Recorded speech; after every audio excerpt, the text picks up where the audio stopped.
In the mists of ancient memory, where gods walked among mortals, and the line between divine and human blurred like shadows at twilight, there lived a hero whose strength became legend, whose struggles became myth, and whose story continues to echo through the corridors of time.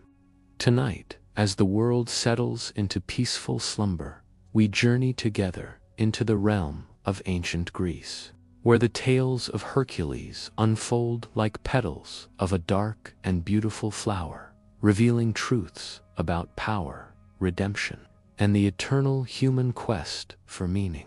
If you find yourself drawn to these ancient whispers, consider following this channel for more timeless tales that bridge the gap between dreams and waking, between the mortal world and the realm of gods. Now, let us begin at the very beginning, where divine passion ignited a flame that would burn across centuries. High above the marble temples and olive groves of ancient Greece, Zeus, king of the gods, gazed down upon the mortal realm with eyes that held the power of lightning and the depth of eternity.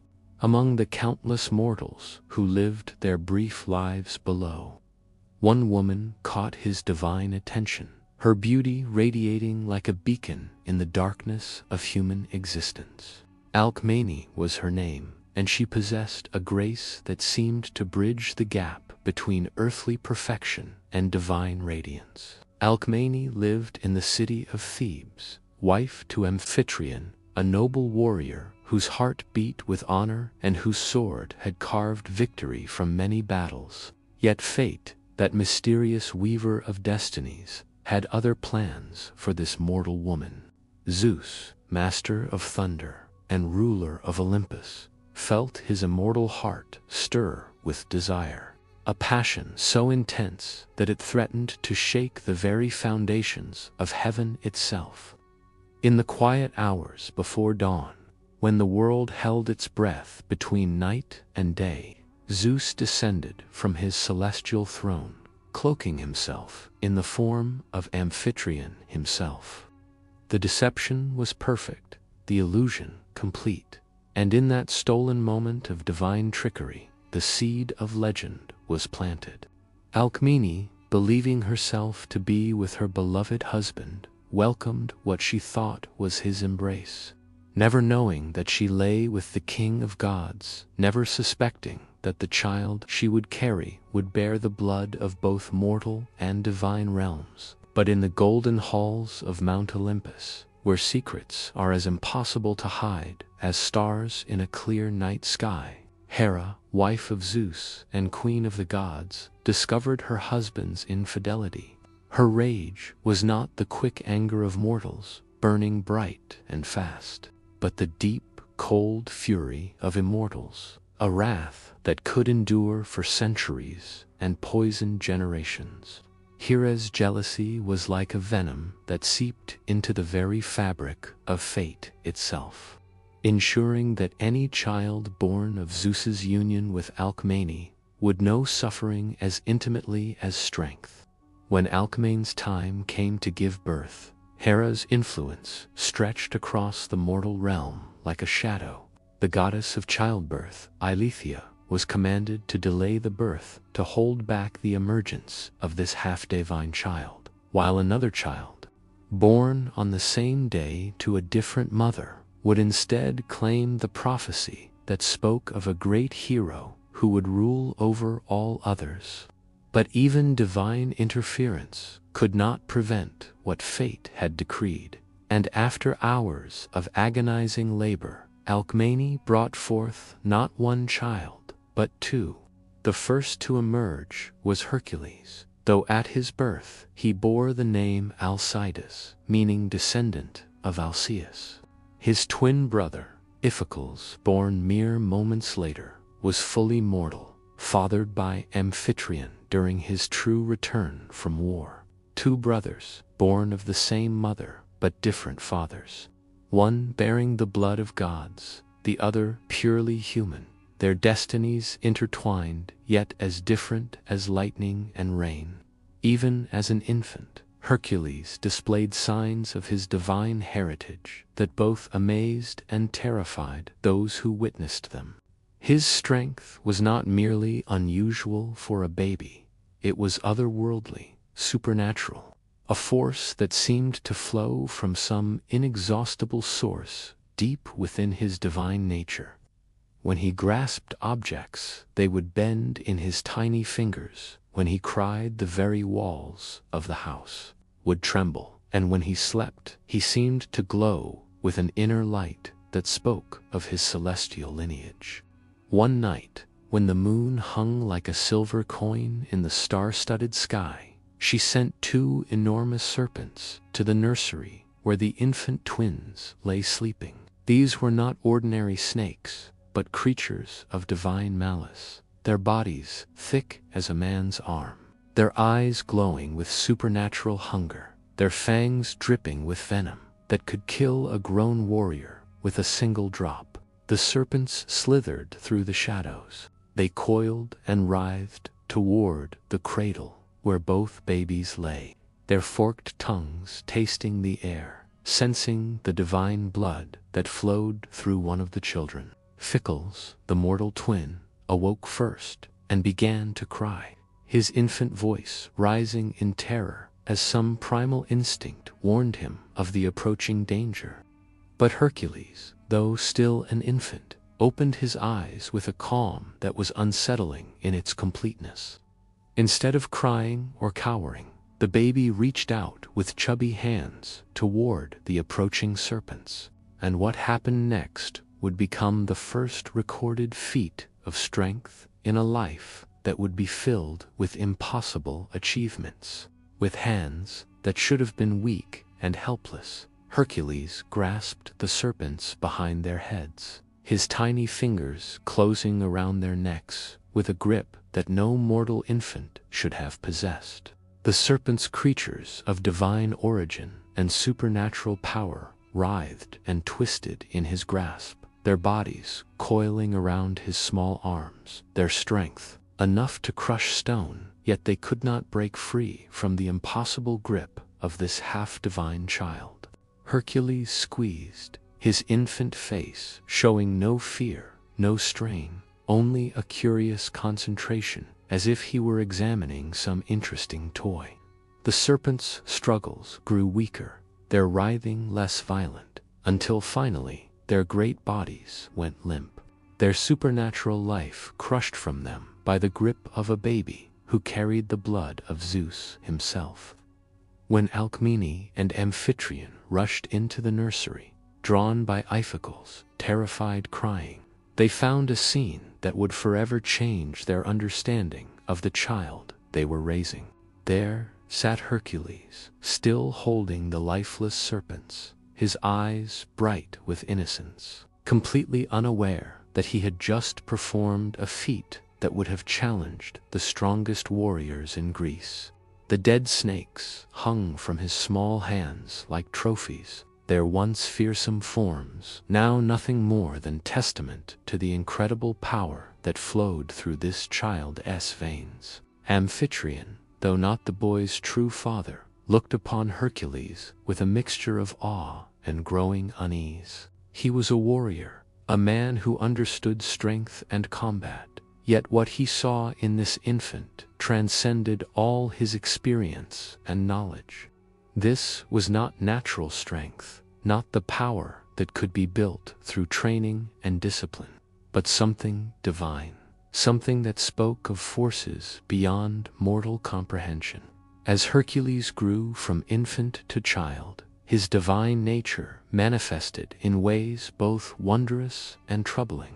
By the age of 5, he could lift stones that grown men could barely move. By 10, he could outrun horses and wrestle with lions, and by his teenage years, he had grown into a figure of such imposing power that even seasoned warriors would step aside when he passed. Yet, with this incredible strength came an equal measure of responsibility and burden. Hercules began to understand, even as a young man, that he was different from others. that his divine heritage set him apart in ways that were both blessing and curse. He could feel the eyes of mortals upon him, watching with a mixture of admiration and fear, and he began to sense the weight of expectations that would follow him throughout his life. His education was unlike that of any other Greek youth. While other boys learned the basics of reading, writing, and simple combat, Hercules was instructed by the greatest masters of his time.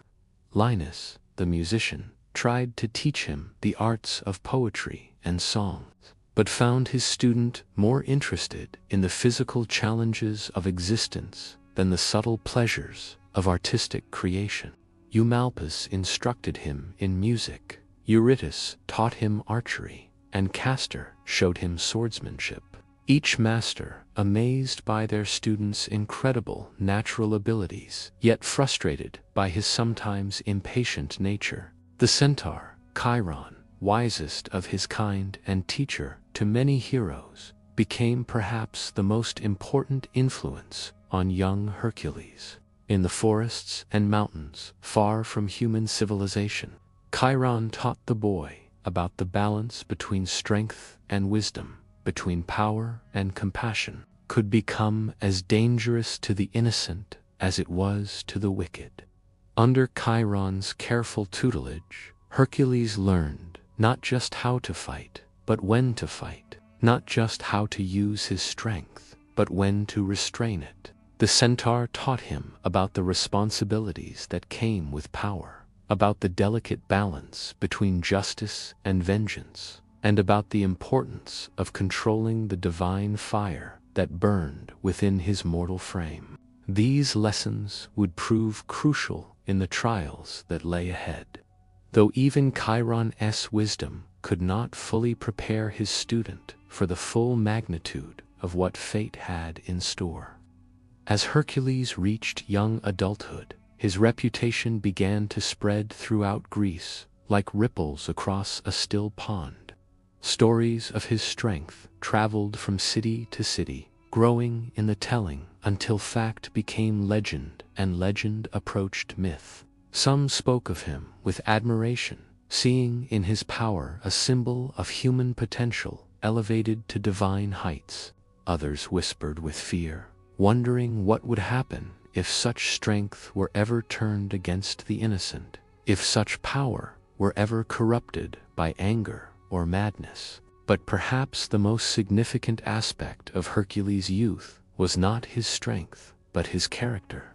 Despite his divine heritage and incredible abilities, he remained fundamentally human in his emotions, his desires, and his struggles.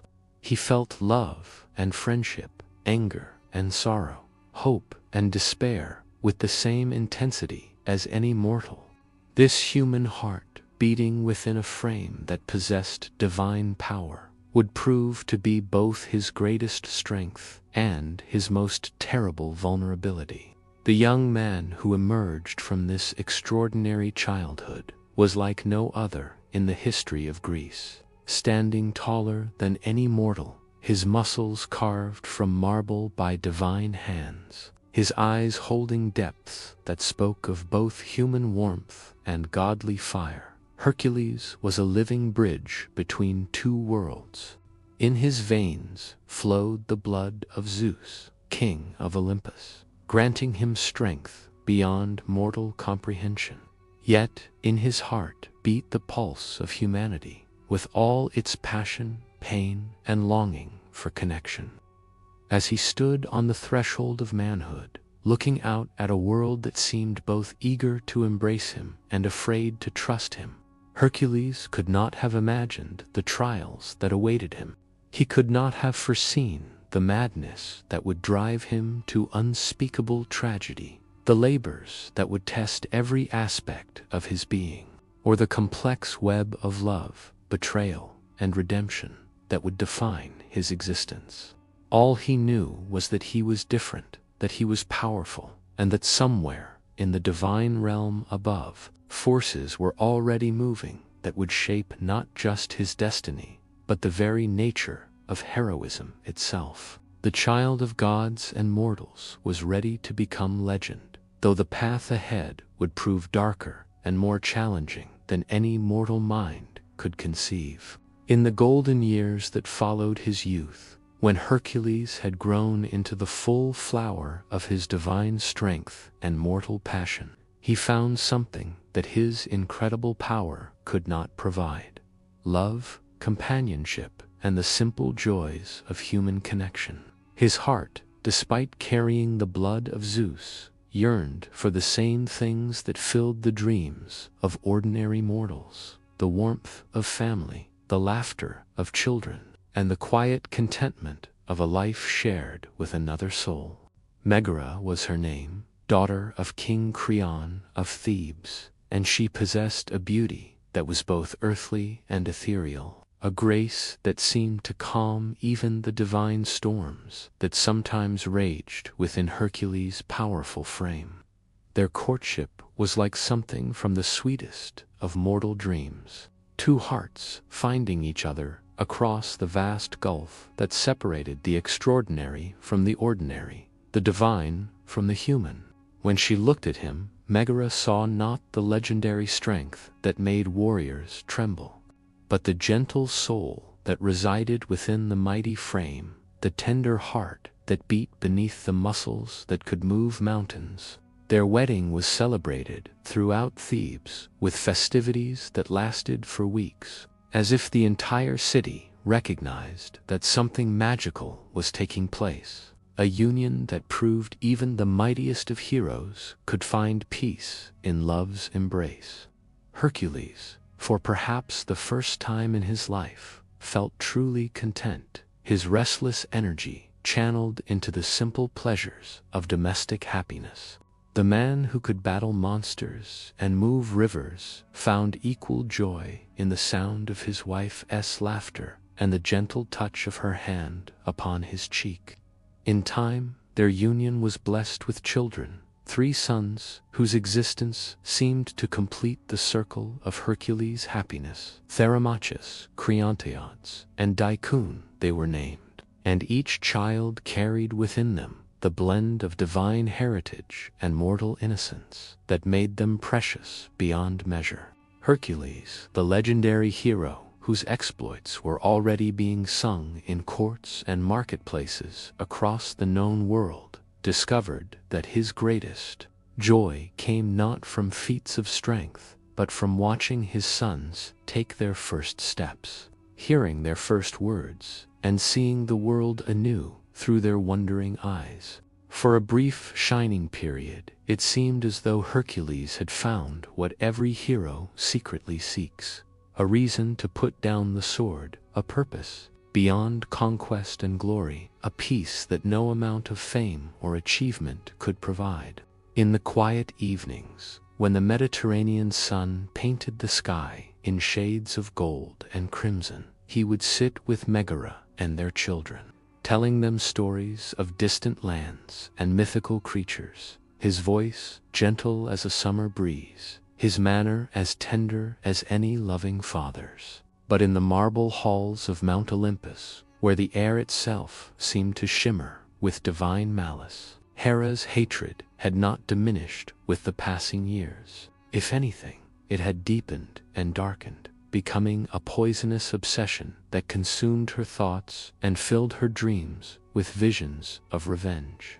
The queen of the gods watched Hercules' happiness with growing fury, each moment of his contentment a fresh wound to her pride, each laugh from his children like salt poured into the ancient injury of her husband's betrayal.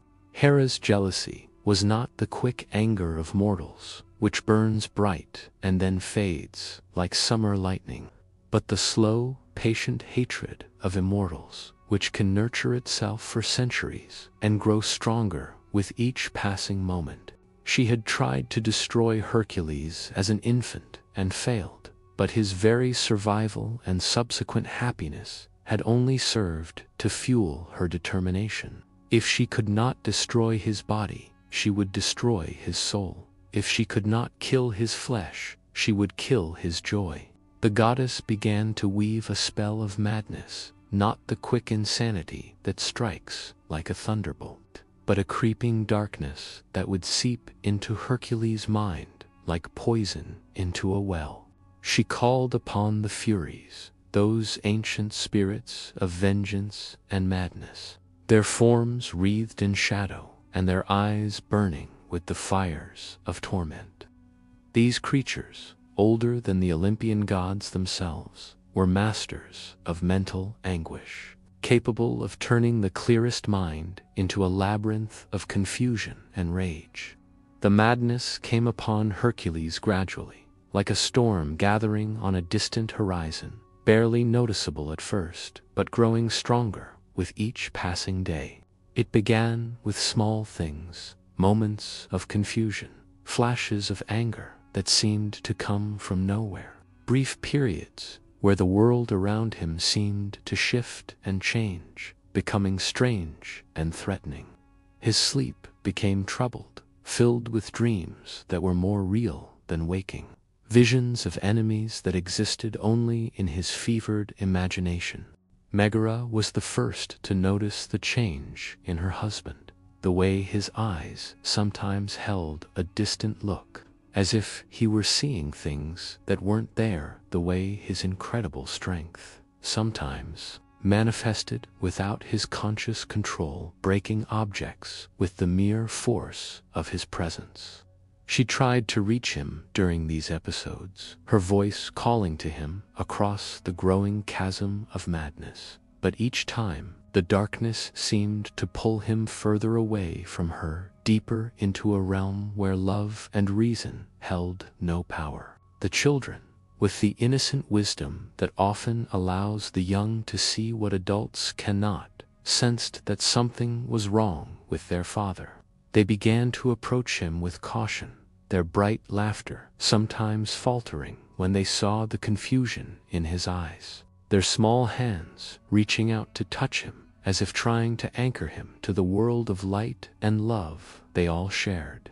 As the madness deepened, Hercules began to see enemies everywhere, his divine senses, corrupted by Hera's influence, transforming the familiar world of his home into a battlefield populated by monsters and threats. The walls of his house seemed to pulse with malevolent life, the shadows writhed with hidden dangers, and the very air itself whispered of conspiracies and attacks that existed only in his poisoned perception.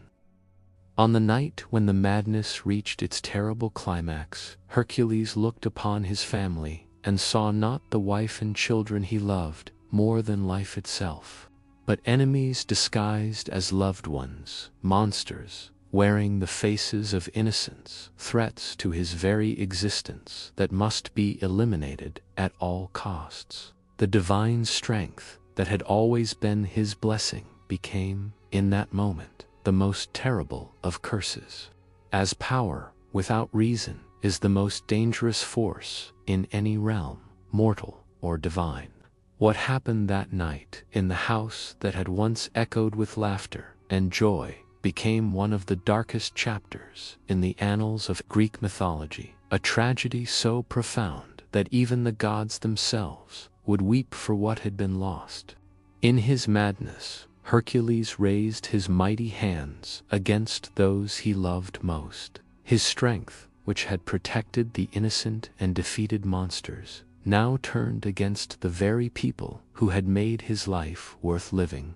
The details of that terrible night are best left shrouded in merciful darkness. Happiness surrounded by the consequences of actions he could barely remember, yet would never be able to forget. The silence that filled his home was not the peaceful quiet of contentment, but the awful stillness that follows devastation. A silence so complete it seemed to echo in the chambers of his heart. As awareness returned to his divine consciousness, as the fog of Hera's malice cleared from his perception, Hercules beheld the full horror of what had transpired. His family, his beloved Megara, and their 3 precious sons lay still and silent their lives, extinguished by the very hands that had once protected them, their blood staining the floor of what had been their sanctuary of love and peace. The cry that escaped from Hercules' throat was not entirely human, a sound of anguish so deep and profound that it seemed to shake the very foundations of the earth itself. It was the sound of a soul breaking. In the aftermath of that terrible night, as word of the tragedy spread throughout Thebes and beyond, Hercules became a figure, transformed not just by grief, but by a burden of guilt that seemed to crush even his divine spirit. Bearing the weight of all the world's sorrows, his eyes holding the priests and oracles, the wise men and counselors who came to offer him comfort, found themselves facing a grief that was beyond their understanding or ability to heal. How could they console a man whose strength had become his curse, whose love had been turned into the instrument of his family's destruction? Hercules wandered the land like a ghost, his divine strength intact, but his spirit shattered, seeking some form of redemption that seemed impossible to achieve. He visited temple after temple, offering prayers to gods who seemed deaf to his pleas, seeking absolution from divine powers that had watched his tragedy unfold without intervention. The hero who had once stood ready to battle any monster, face any challenge, found himself defeated by an enemy he could not fight, his own guilt and the terrible knowledge of what his hands had done. In his wandering, he eventually found his way to the Oracle of Delphi, that sacred shrine where the voice of Apollo spoke through his priestess, offering guidance to mortals who sought wisdom beyond human understanding. The Pythia, seated upon her sacred tripod, breathing the vapors that connected her to divine knowledge, gazed upon Hercules with eyes that saw beyond the physical realm into the troubled depths of his tormented soul. The words she spoke would change the course of his existence, offering not easy forgiveness, but a path toward redemption that would test every aspect of his being. A journey that would transform him from a man broken by tragedy into a hero whose legend would endure for all time. The oracle's decree would set in motion events that would lead him through trials that would challenge not just his divine strength. The sacred precincts of Delphi rose from the mountainside like a bridge between earth and heaven, its marble columns gleaming white against the deep blue of the Augean sky, its temples and treasuries bearing witness to centuries of pilgrims who had come seeking wisdom from the gods. Here, where the earth itself seemed to exhale divine breath through fissures in the living rock, the oracle of Apollo delivered prophecies that shaped kingdoms and guided heroes, her words carrying the weight of fate itself. His divine strength seemingly diminished by the burden of guilt that pressed upon his broad shoulders like an invisible mountain. The other pilgrims and petitioners who crowded the sacred way stepped aside at his approach, some recognizing the legendary hero despite his haggard appearance, others simply sensing the aura of profound tragedy that surrounded him like a shroud of sorrow. The priests who served Apollo in this holiest of places received him with a mixture of reverence and unease, for they knew well the story of what had transpired in Thebes, how the mightiest of heroes had been brought low not by any external enemy, but by the terrible corruption of his own divine gift. They led him through the sacred rituals of purification, the ceremonial cleansing that was required of all who would approach the oracle. But even these ancient rites seemed insufficient to wash away the stain of blood that Hercules felt upon his soul. As he waited in the marble-columned hall where countless heroes, kings, and common mortals had stood before him, Hercules gazed up at the inscriptions carved into the stone. Know thyself and nothing in excess. Words of wisdom that seemed to mock his current condition. He who possessed strength beyond mortal comprehension had failed to know himself well enough to recognize the creeping madness that consumed his reason. He who wielded power that could move mountains had failed to exercise the restraint that might have saved his family. When the time came for his consultation, the priests led him into the inner sanctuary, that sacred chamber where the Pythia sat upon her bronze tripod, positioned directly over the chasm from which the divine vapors rose.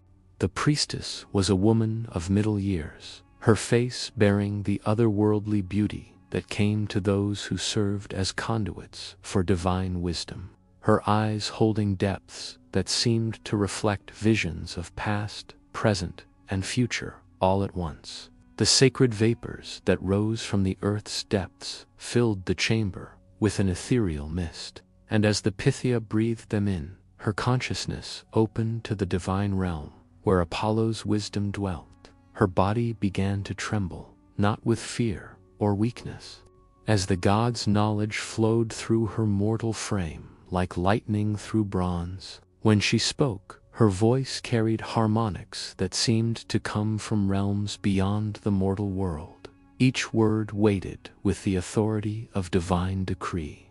Alcides, she said, using his birth name rather than the more famous title by which the world knew him. Son of Zeus and bearer of divine strength, you come before Apollo's throne, bearing guilt that threatens to consume even your immortal essence. Sacred Pythia, he said, his voice hoarse with the weight of his sorrow. I have committed acts that no amount of strength can undo, taken lives that no power can restore. Tell me, is there redemption for one who has fallen so far from grace? Is there a path that leads back to the light for one who has dwelt in such darkness? The oracle's eyes seemed to look through and beyond him, seeing not just the broken hero who knelt before her, but the threads of fate that stretched out into the future, weaving patterns of challenge and redemption that mortal minds could barely comprehend.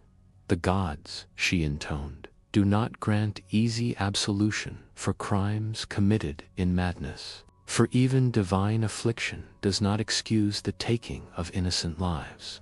Yet neither do they abandon those who seek genuine redemption, who are willing to pay whatever price is demanded for the restoration of their souls. The priestess paused, her breathing deep and rhythmic as she drew in more of the sacred vapors, her connection to the divine realm growing stronger with each inhalation. When she continued, her words carried the weight of absolute authority, the unquestionable decree of divine will made manifest. You must journey to Tiryns, she declared, and place yourself in service to your cousin, King Eurystheus, the man who was born to rule while you were destined to serve. For 12 years you will be bound to his will, and whatever labors he sets before you, whatever tasks he commands, you must complete without question or hesitation. Hercules felt his heart sink as he heard these words, for Eurystheus was known throughout Greece as a coward and a weakling, a man who had gained his throne only through the manipulation of fate that had delayed Hercules' own birth. To serve such a person, to bend his mighty will to the commands of one he could crush with a gesture, would be a humiliation almost beyond bearing. Yet he recognized in the oracle's words not merely punishment, but the possibility of redemption, a path that might lead him back from the darkness into which his actions had plunged him. Only through servitude can you learn humility, the Pythia continued, her voice echoing through the sacred chamber like the whisper of eternity itself. Only through hardship can you forge strength of character to match the strength of your body. Only through facing challenges that test not just your might, but your wisdom, your courage, and your compassion, can you hope to balance the scales of justice that your actions have upset. The oracle's prophecy continued to unfold like a flower blooming in divine sunlight, revealing layer upon layer of meaning that would guide Hercules through the trials ahead. The labors Eurystheus sets before you will not be simple tests of strength, she revealed, but trials that will challenge every aspect of your being. Some will test your physical power against creatures of legend and monsters of nightmare. Others will challenge your cunning and wisdom, forcing you to think rather than simply strike. Some will require you to face your fears, others to master your desires, and all will serve to transform you from the broken man who kneels before me now into the true hero you were destined to become. As the divine inspiration reached its peak, the Pythias voice took on an otherworldly resonance that seemed to come from the very heart of existence itself. Know this, son of Zeus, the path you must walk will be harder than any mortal has ever faced. For your crimes were committed with divine strength, and thus your penance must be paid with divine suffering. You will face beasts that have terrorized entire kingdoms, monsters that have defeated armies of heroes, challenges that will push even your incredible abilities to their absolute limits. The oracle's revelation painted a picture of trials so daunting that even Hercules, despite his divine heritage and legendary strength, felt a chill of apprehension run through his mighty frame. Yet, beneath the fear, he sensed something else. Hope, the first glimmer of light he had felt since that terrible night when madness had claimed his family. Here was a purpose, a direction, a way forward that might lead him out of the labyrinth of guilt and despair in which he had been wandering. But remember this, above all, the Pythia concluded, her voice growing softer, yet somehow more penetrating. Redemption cannot be achieved through strength alone, for it was strength without wisdom that led to your downfall. True heroism lies not in the power to destroy, but in the wisdom to know when to show mercy, not in the ability to conquer, but in the courage to sacrifice for others. The labors ahead will teach you these truths if you have the humility to learn them. As the divine inspiration began to fade and the oracle's consciousness returned to the mortal realm, her final words carried both warning and promise. Complete the 12 labors that Eurystheus sets before you, serve him faithfully, despite your pride, face each challenge with courage tempered by wisdom, and when the final task is accomplished, you will find that the guilt which now weighs upon your soul has been transformed into strength, your sorrow into wisdom, your isolation into a connection with all humanity that no amount of divine blood could ever provide. The silence that followed the oracle's pronouncement was profound, filled with the weight of destiny revealed and fate accepted. Hercules remained kneeling for a long moment, allowing the full implications of what he had heard to settle into his consciousness like seeds planted in fertile soil. The path ahead would be arduous beyond imagining, filled with dangers that could destroy even one of his incredible power. Yet it was a path that led somewhere, a journey with purpose and meaning. When he finally rose to his feet, there was something different in his bearing, a subtle shift that spoke of acceptance and determination. The broken hero who had entered the oracle's chamber was still wounded, still bearing the weight of his terrible burden. Yet he was no longer lost in the wilderness of despair. He had been given direction, purpose, and most precious of all, hope. As he made his way from the sacred precincts of Delphi, the words of the oracle echoing in his mind like a divine chorus. The journey to Tiryns would be the first step on a path of redemption that would test every aspect of his being, challenge every assumption he had held about strength and heroism, and ultimately forge him into the greatest hero the world had ever known. The road ahead stretched out before him like a river flowing toward the sea, its course sometimes smooth, sometimes turbulent, but always moving toward a destination that, while still hidden in the mists of the future, held the promise of redemption and the hope of peace.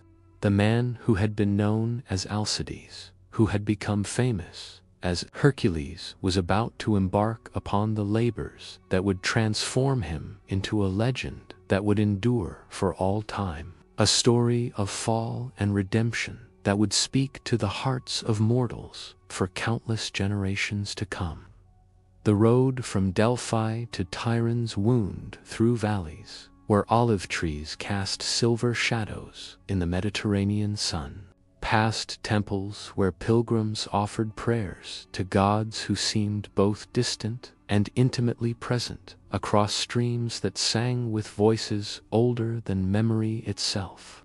As Hercules walked this ancient path, each step carried him further from the man he had been and closer to the hero he was destined to become, though the transformation would prove more challenging and profound than even his divine consciousness could fully anticipate. Tiryns rose from the Argolic plain like a fortress carved from living rock, its massive walls built from stones so enormous that later generations would claim they could only have been placed by the Cyclops themselves. These walls, fitted together with precision that spoke of divine craftsmanship, enclosed a palace where King Eurystheus held court, ruling over a kingdom that had grown prosperous through trade and diplomacy rather than conquest and strength. Eurystheus, the man who had been born to rule while Hercules was destined to serve, received the mighty hero in his throne room with a mixture of triumph and terror that made for an unsettling combination. Here before him stood the strongest man who had ever lived, the son of Zeus himself, yet bound by divine decree to obey his every command. The king was a small man, both in stature and in spirit, his frame dwarfed by the magnificent throne upon which he sat, his voice carrying the nervous quality of one who knows his authority rests not on personal strength, but on the whims of fate and the decrees of gods. When he looked upon Hercules, Eurystheus saw not just incredible physical power, but a reminder of his own inadequacies, a living symbol of what divine favor could accomplish when bestowed upon one truly worthy of such gifts. The first labor that Eurystheus commanded seemed almost insultingly simple for one of Hercules' legendary capabilities: kill the Nemean Lion, a beast that had been terrorizing the countryside around Nemea, a creature so fierce and powerful that entire armies had fled before its roar. Yet, as Hercules would discover, the challenges that lay ahead were not merely tests of strength, but complex puzzles that would require him to develop new aspects of his heroic nature. The Nemean Lion was no ordinary beast, but a creature of divine origin, born from the monster's echidna, and Typhon, its hide, blessed by the gods with properties that made it impervious to mortal weapons. Bronze spears shattered against its golden fur. Iron swords bent and broke when they struck its impenetrable skin, and arrows fell harmlessly to the ground, as if they had struck solid stone rather than living flesh. The lion had made its lair in a cave that had 2 entrances, allowing it to escape whenever hunters tried to trap it, and its roars could be heard for miles, striking terror into the hearts of even the bravest warriors. As Hercules approached the region around Nemea, He could see the evidence of the lion's reign of terror in the abandoned villages, the empty fields where farmers no longer dared to work, the roads where travelers refused to venture.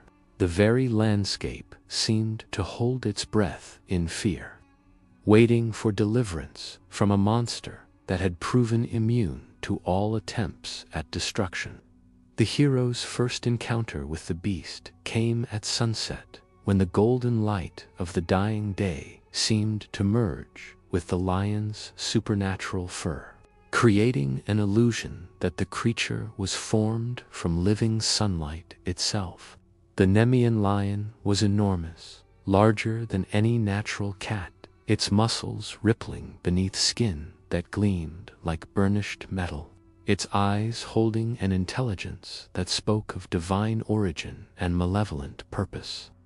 Hercules approached with his bow drawn, arrows nocked and ready, confidence born of countless victories flowing through his divine blood. Yet when his arrows struck the lion's hide, they simply bounced off as if they had hit an invisible shield, their bronze points unable to penetrate the god-blessed fur that protected the creature-like armor forged in celestial fires.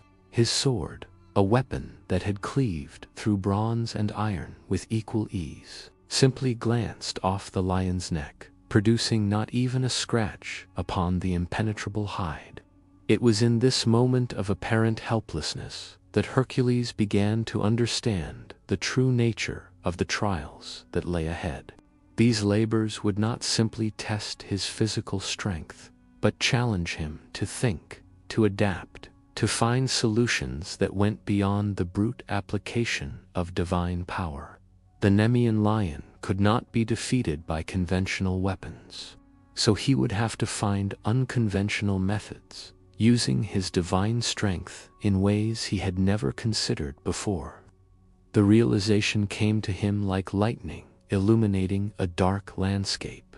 If no weapon could penetrate the lion's hide, then he would have to defeat it with his bare hands, using the very strength that flowed through his veins like liquid fire.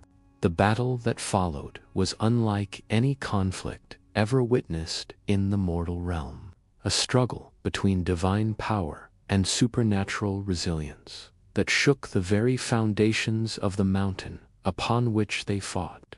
Hercules grappled with the lion using wrestling techniques taught to him by the centaur Chiron, his massive arms encircling the creature's neck, his divine strength pitted against the monster's supernatural vitality.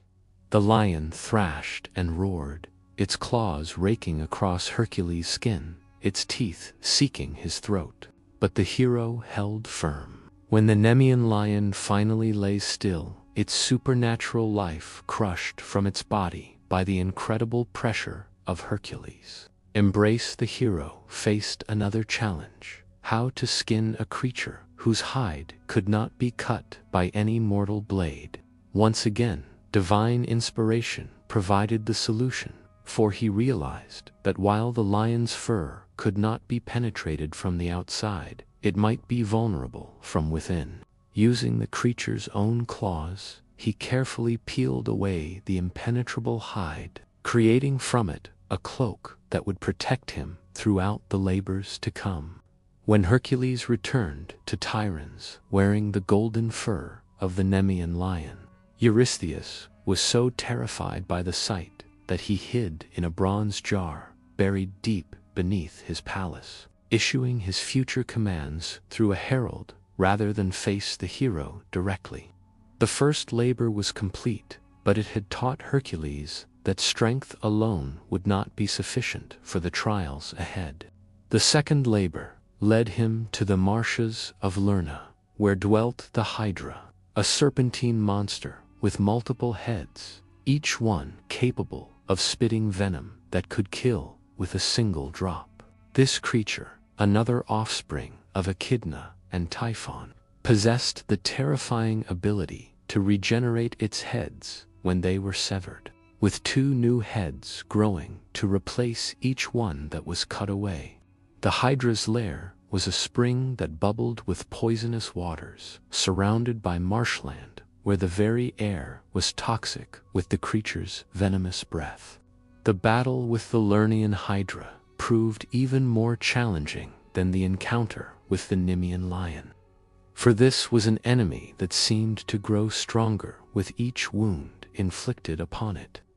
Every time Hercules struck off one of the serpentine heads with his sword, 2 more would sprout from the bleeding stump, hissing and spitting venom with renewed fury. The monster's poison was so potent that it burned through bronze as easily as acid through paper, and its breath was so toxic that entire regions around its lair had become uninhabitable. He called upon his nephew Iolaus, who had accompanied him on this quest, to bring fire from their camp. Working together, they developed a strategy that combined strength with ingenuity. Hercules would sever the heads, while Iolaus would immediately cauterize the stumps with burning brands, preventing regeneration and gradually reducing the monster to manageable proportions. The final head of the Hydra was immortal, unable to be killed by any mortal means, so Hercules buried it beneath an enormous boulder, trapping it for all eternity. From the creature's blood, he dipped his arrows, creating weapons of such deadly potency that even the smallest wound would prove fatal to any enemy. The completion of the second labor had taught him the value of cooperation and cunning, lessons that would prove invaluable in the trials to come. The third labor took him to the forests of Cerynea, where roamed the golden hind, a deer sacred to Artemis, goddess of the hunt. This creature was beautiful beyond description, its antlers gleaming like polished gold, its hooves shining like silver, its speed so great that it could outrun the wind itself. Unlike the previous monsters, the golden hind was not evil, merely wild and free, and Artemis had commanded that it must not be harmed.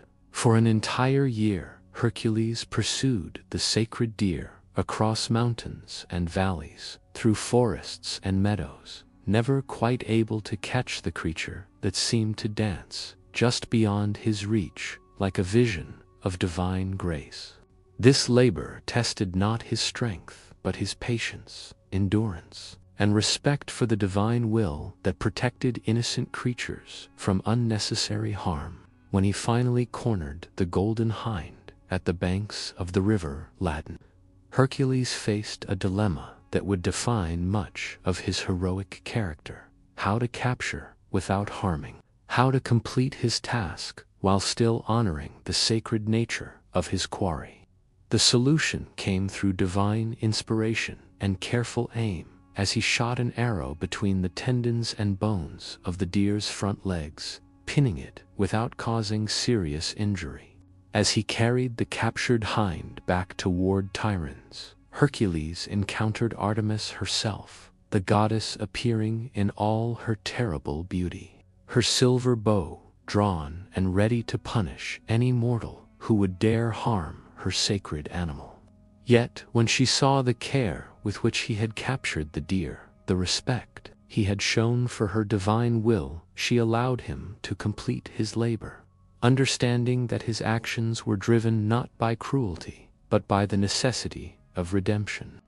The fourth labor led him to Mount Erymanthos, where the great boar that bore the mountain's name had been terrorizing the region with its savage attacks.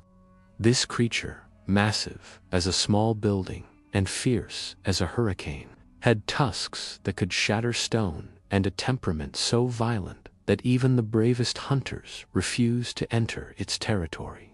The capture of the Erymanthian boar required Hercules to combine his divine strength with tactical thinking, driving the creature through deep snow where its massive weight would slow its movements, while his divine nature allowed him to move with supernatural grace.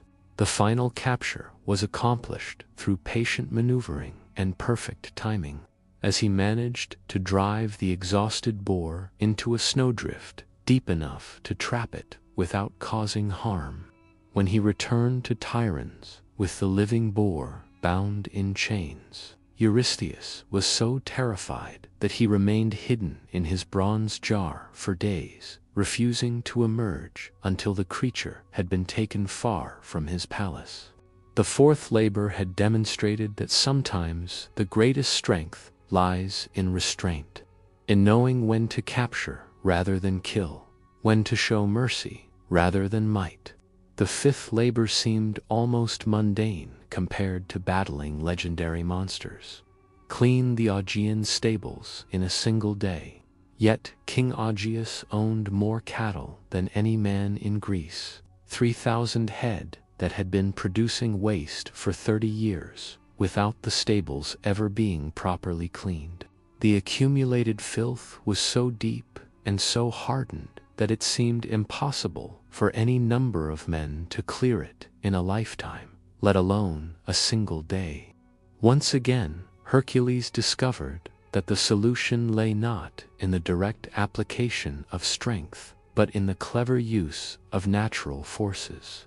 He diverted to rivers, the Alpheus and the Peneus, through the stables, using the power of flowing water to accomplish what no amount of manual labor could achieve.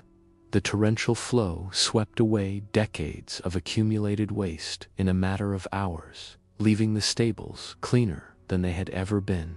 This labor taught him that heroism sometimes lies in finding elegant solutions to seemingly impossible problems, that divine strength is most effective when guided by human intelligence and creativity. The ability to think beyond conventional approaches would prove crucial in the greater challenges that lay ahead. The sixth labor brought him face to face with the Stymphalian birds, creatures of bronze and iron that had infested the lake of Stymphalios, their metallic feathers sharp as spears, their beaks capable of piercing the strongest armor. These birds, sacred to Ares, god of war, had multiplied until they darkened the sky with their numbers, their droppings poisoning the waters and their attacks making the region uninhabitable. The challenge was not just their individual deadliness, but their overwhelming numbers, a flock so vast that conventional hunting methods would prove useless. Once again, Hercules had to develop a strategy that went beyond simple strength, using bronze castanets given to him by Athena to create a cacophony so terrible that the birds fled in terror, allowing him to shoot down those that remained with arrows dipped in the Hydra's poison. As the sixth labor drew to its close and Hercules returned once more to Tiryns, he had begun to understand that his redemption would come not just through the completion of tasks, but through the gradual transformation of his character.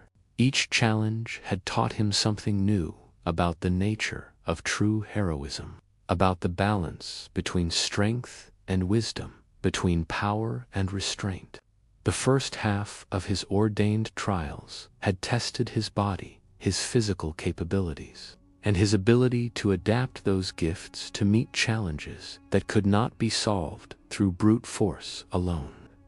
Yet, as he stood before the cowering Eurystheus, receiving praise he did not want for accomplishments that brought him no joy, Hercules sensed that the hardest trials still lay ahead, challenges that would test not just his divine strength, but the very essence of his heroic soul.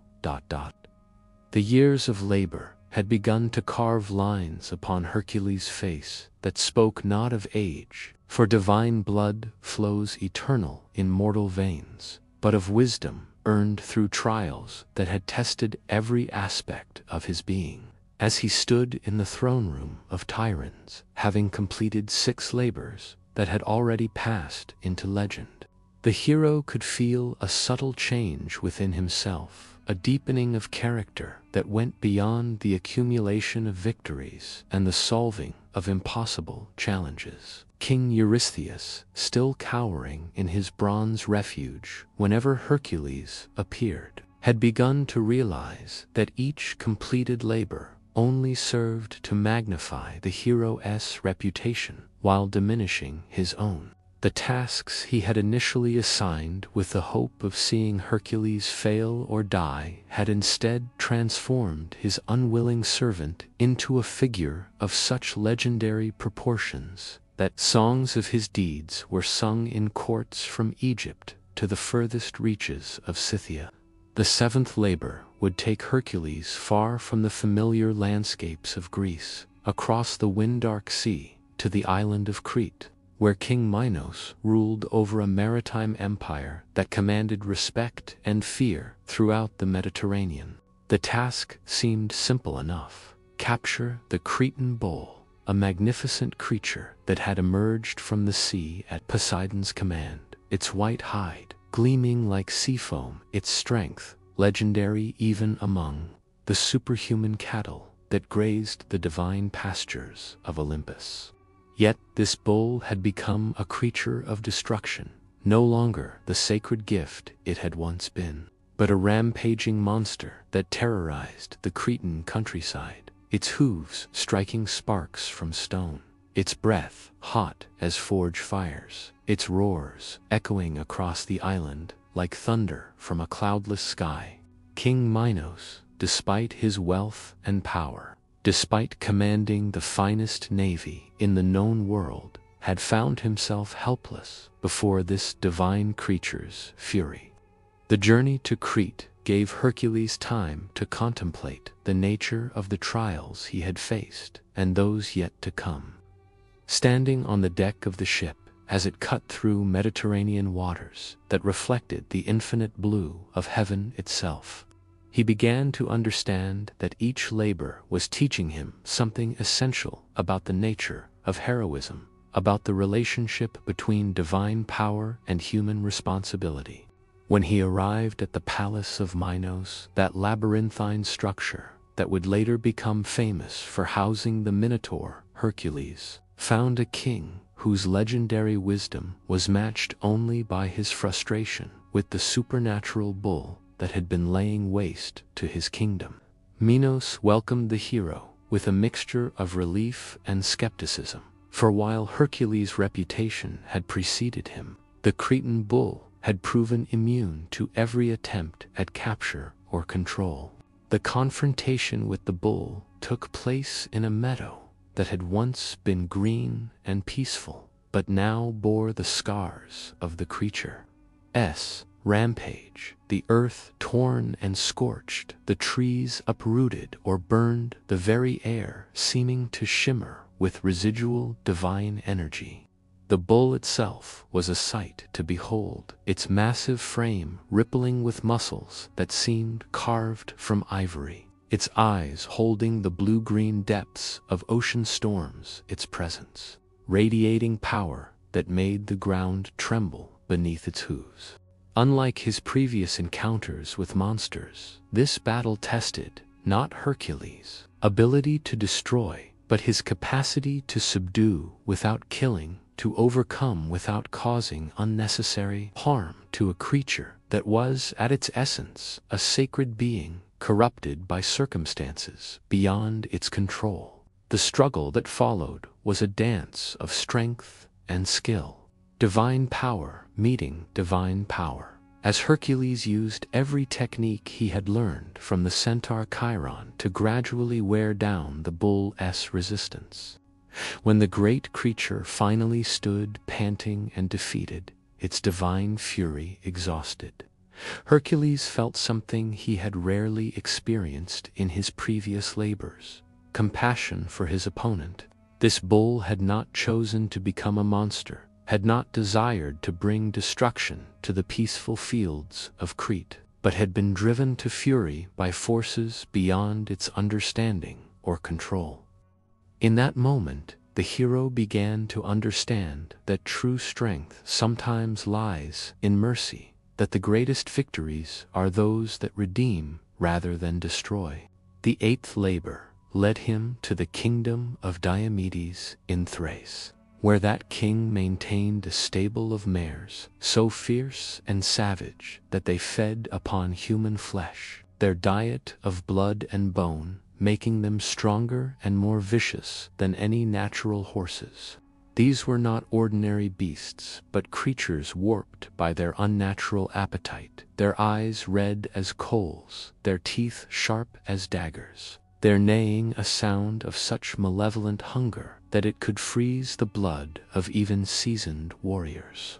King Diomedes himself was a tyrant whose cruelty matched that of his monstrous steeds, a ruler who delighted in feeding his enemies to the carnivorous mares, watching with perverse pleasure as they devoured living flesh. His palace was decorated with the bones of his victims, his throne built from skulls, his crown fashioned from teeth pulled from the mouths of those who had dared to oppose him.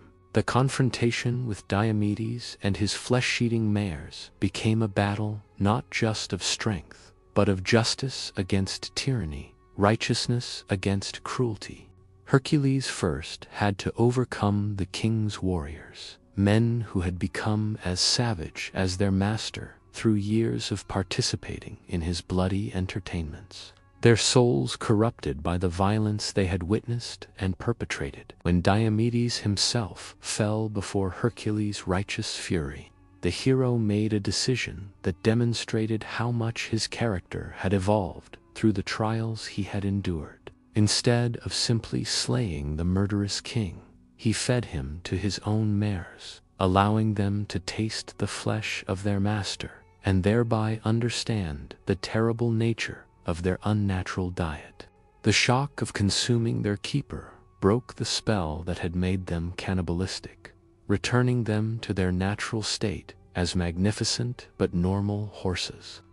The ninth labor took Hercules into the realm of the Amazons, those legendary warrior women who lived beyond the Black Sea in lands where the sun sets behind mountains that touch the very dome of heaven. Queen Hippolyta ruled these fierce fighters, her authority symbolized by a golden belt given to her by Ares himself, a girdle that granted its wearer the loyalty and courage of every Amazon warrior. The task of obtaining this belt seemed straightforward enough, but when Hercules arrived in the land of the Amazons, he discovered something unexpected. Hippolyta was willing to give him the belt freely, impressed by his reputation and curious about the hero whose deeds had become legend throughout the known world. For a brief, shining moment, it seemed as though this labor might be accomplished through diplomacy rather than violence, through mutual respect rather than conquest. Yet Hera, whose hatred for Hercules had not diminished with the passing years, could not allow such an easy victory. The goddess disguised herself as an Amazon warrior and spread rumors throughout the tribe that Hercules intended to kidnap their beloved queen, to carry her away as a prize for his royal master. The Amazons, fierce in their independence and protective of their sovereign, took up arms against the hero they now perceived as a threat. The battle that followed was perhaps the most tragic of all Hercules' labors, for he found himself fighting against women who were brave and noble, whose only crime was their loyalty to their queen and their determination to protect their way of life. Each Amazon who fell beneath his divine strength was a loss that weighed upon his spirit. For these were not monsters or tyrants, but honorable warriors defending what they held sacred. In the chaos of battle, Queen Hippolyta herself fell, struck down in the melee that Hera's deception had created. As Hercules knelt beside the dying queen, her golden belt in his hands, but victory turned to ash in his mouth, he began to understand the true cost of the path he walked. Not all enemies are evil, not all victories are glorious, and sometimes the greatest heroes are those who must bear the burden of necessary but tragic actions. The 10th labor led him westward to the edge of the known world, where the red cattle of Geryon grazed in meadows warmed by the setting sun. Geryon himself was a monster of triple form, 3 bodies joined at the waist, 6 arms, 2 wheeled weapons, 3 heads to watch for enemies, his strength multiplied by his supernatural anatomy. The journey to Geryon's island required Hercules to travel beyond the pillars of Heracles, those great rocks that marked the boundary between the Mediterranean and the vast Atlantic Ocean. Here, at the very edge of the world, where the sun seemed to sink into an ocean that stretched to infinity, the hero faced challenges that tested not just his strength but his determination to continue despite the accumulated weight of all his previous trials.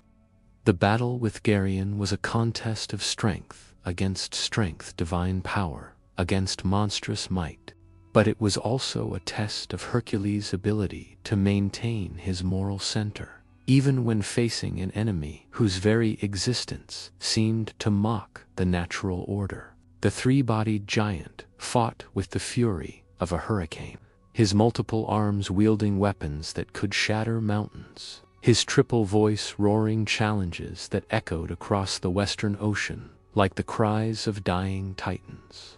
When Geryon finally fell, his triple form stilled forever, Hercules gathered the red cattle and began the long journey home, driving them across continents and through kingdoms. Each step of the way fraught with challenges from bandits, monsters, and rival heroes who sought to claim the supernatural herd for themselves. This labor had taught him the virtue of persistence, the strength that comes from seeing a task through to completion, regardless of the obstacles that arise along the way. The 11th labor took him to the garden of the Hesperides, where the golden apples of immortality grew on a tree given by Gaia to Hera as a wedding gift. This garden lay beyond the western edge of the world, in a realm where the boundaries between earth and heaven blurred, where the very air shimmered with divine magic and the grass grew in patterns that told stories of creation itself. The golden apples were guarded by the Hesperides, nymphs whose beauty rivaled that of the goddesses, their voices harmonizing in songs that could lull dragons to sleep or wake the dead from their eternal rest. Yet the true guardian of the orchard was Laden, a serpent with 100 heads, each one never sleeping, each one watching with eyes that saw all things, heard all sounds, knew all intentions. This labor could not be accomplished through strength alone, for the garden was protected by divine law as much as by monstrous guardians. Hercules had to use cunning and wisdom, seeking advice from the sea god Nereus, learning from the Titan Atlas the secret paths that led to the garden, understanding that some treasures can only be claimed by those who approach them with proper respect and preparation. When he finally stood before the tree of golden apples, their fruit glowing like captured sunlight, Hercules faced a choice that would define the very essence of his heroic nature. He could take the apples by force, battling the dragon and defying the divine laws that protected the garden. Or he could find another way, one that honored both his obligation to complete the labor and his growing understanding of the responsibilities that came with power. The solution came through an act of sacrifice and service, as Hercules offered to hold up the heavens, while Atlas retrieved the apples, taking upon his own shoulders the burden that the Titan had carried since the defeat of the old gods. For a time that seemed both an instant and an eternity, the weight of the entire sky pressed down upon Hercules' divine frame, giving him an understanding of responsibility that no previous trial had provided. The 12th and final labor would take him to the deepest depths of the underworld itself, to the realm of Hades, where the dead dwelt in eternal shadow, where the very air was thick with the whispers of departed souls, and the ground was carpeted with the dust of forgotten dreams. His task was to capture Cerberus, the three-headed hound that guarded the gates of death, ensuring that none who entered the realm of shadows could ever return to the world of light.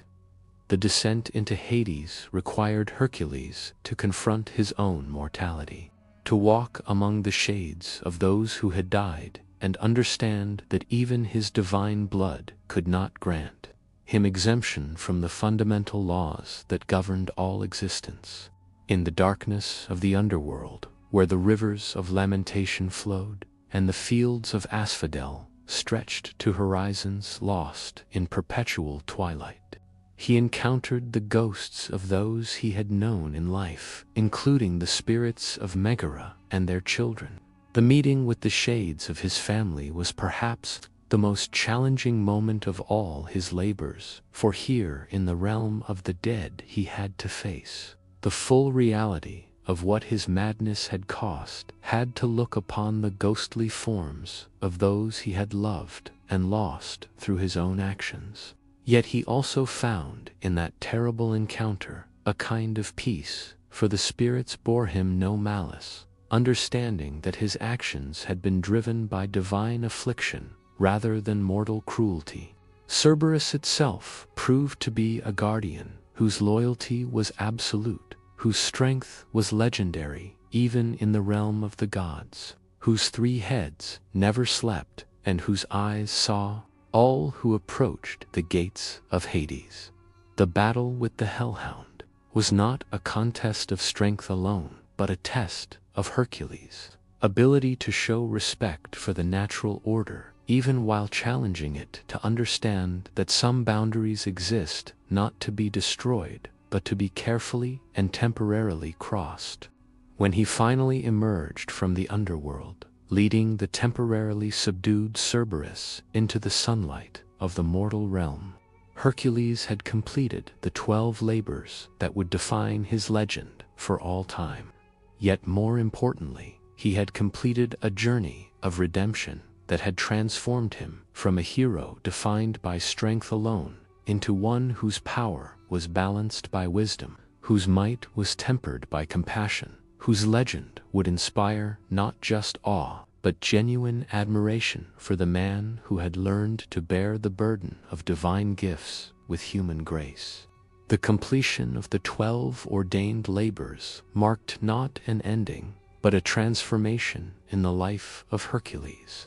Like a river that has carved its way through mountain stone and now flows toward broader valleys and distant seas, the hero who had begun his trials as a man broken by guilt and driven by the need for redemption had emerged as something new, a figure whose strength had been tempered by wisdom, whose power had been refined by experience, and whose legend had grown beyond the borders of any single kingdom or realm.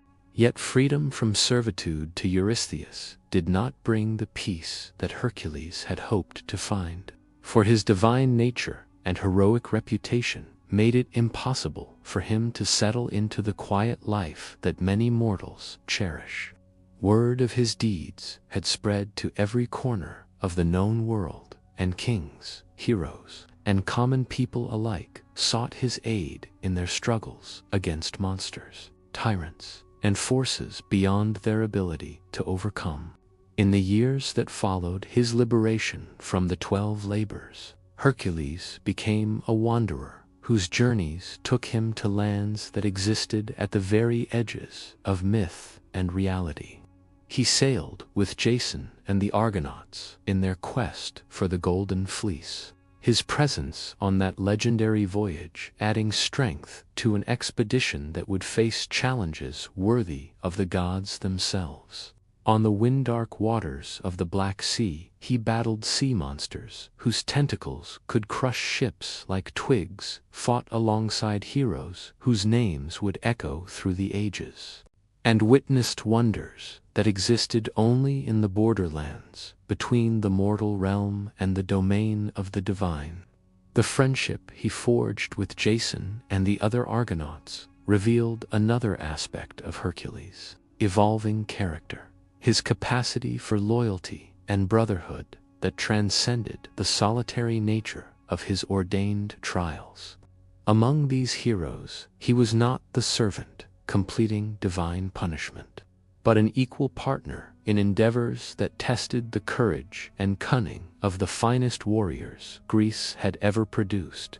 Yet even in this company of legendary figures, his strength and reputation set him apart, making him both an invaluable ally and a reminder of the distances that divine blood could create between mortals and those who carried the essence of gods. His wanderings took him to the kingdom of Troy, years before the famous war that would make that city's name synonymous with both glory and destruction. There he aided King Laomedon in a conflict with a sea monster sent by Poseidon, a creature whose appetite for human sacrifice had terrorized the Trojan coast for years. The battle with this maritime beast required not just strength, but the tactical thinking he had developed through his labors, as he learned to use the creature's own immense size against it, turning its power into a weakness that could be exploited.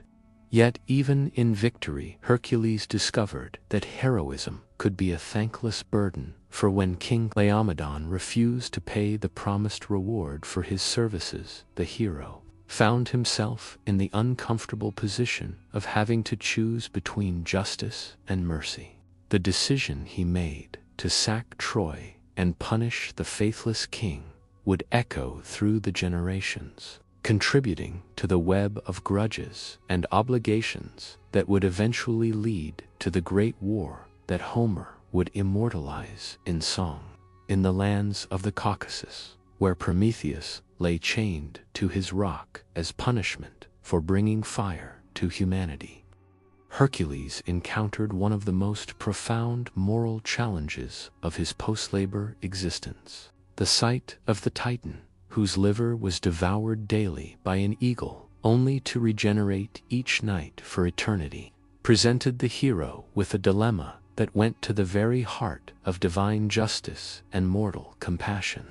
The punishment that Zeus had decreed for Prometheus was both terrible and eternal, yet the crime for which the Titan suffered was the gift of knowledge and progress to humanity itself. As Hercules looked upon the suffering figure chained to the barren rock, he had to weigh his loyalty to his divine father against his growing understanding of justice and mercy, his obligation to respect divine decree against his compassion for one who had suffered for countless ages.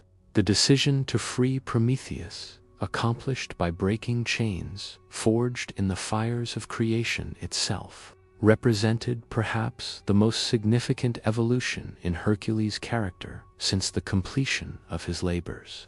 This was not an action taken in service to a king or in fulfillment of a divine command, but a choice made from his own moral center, a demonstration that true heroism sometimes requires standing against authority in service of what is right.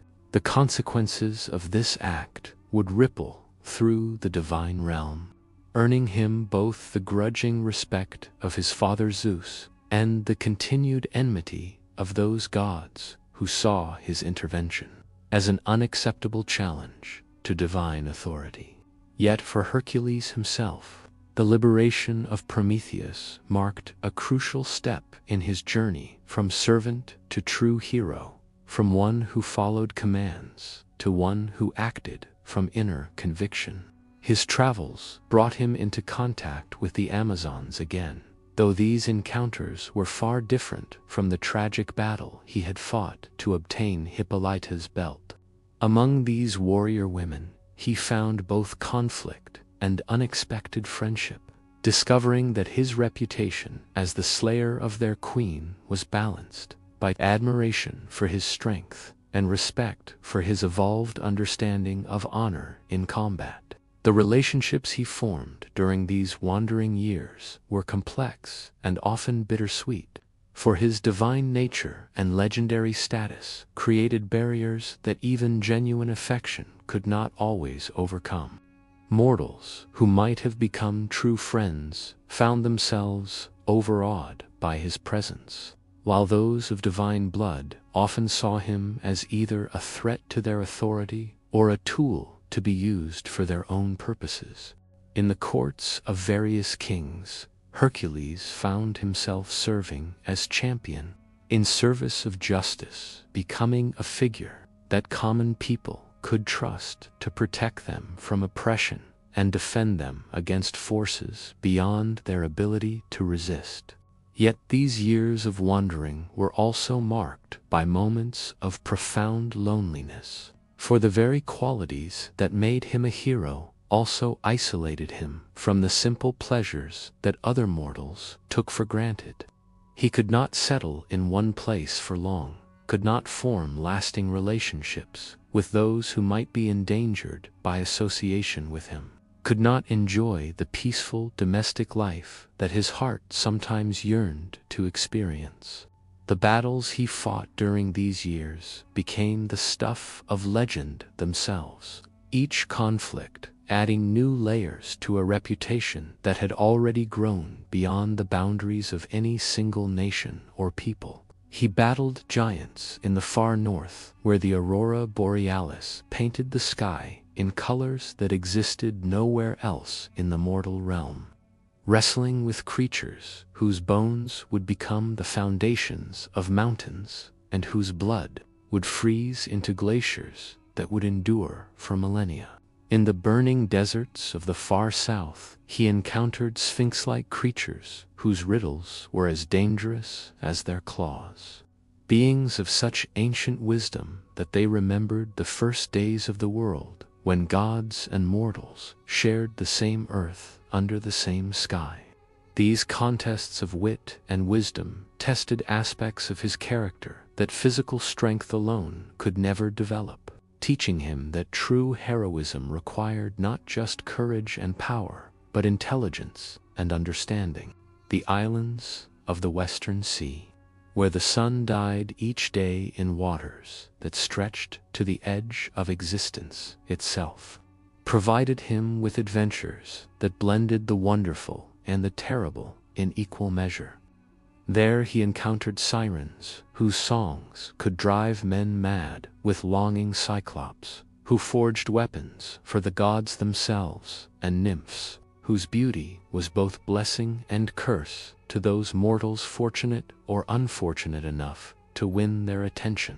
Through all these wanderings, Hercules carried with him the lessons learned during his 12 labors, applying the wisdom gained through those trials to new challenges and unexpected situations.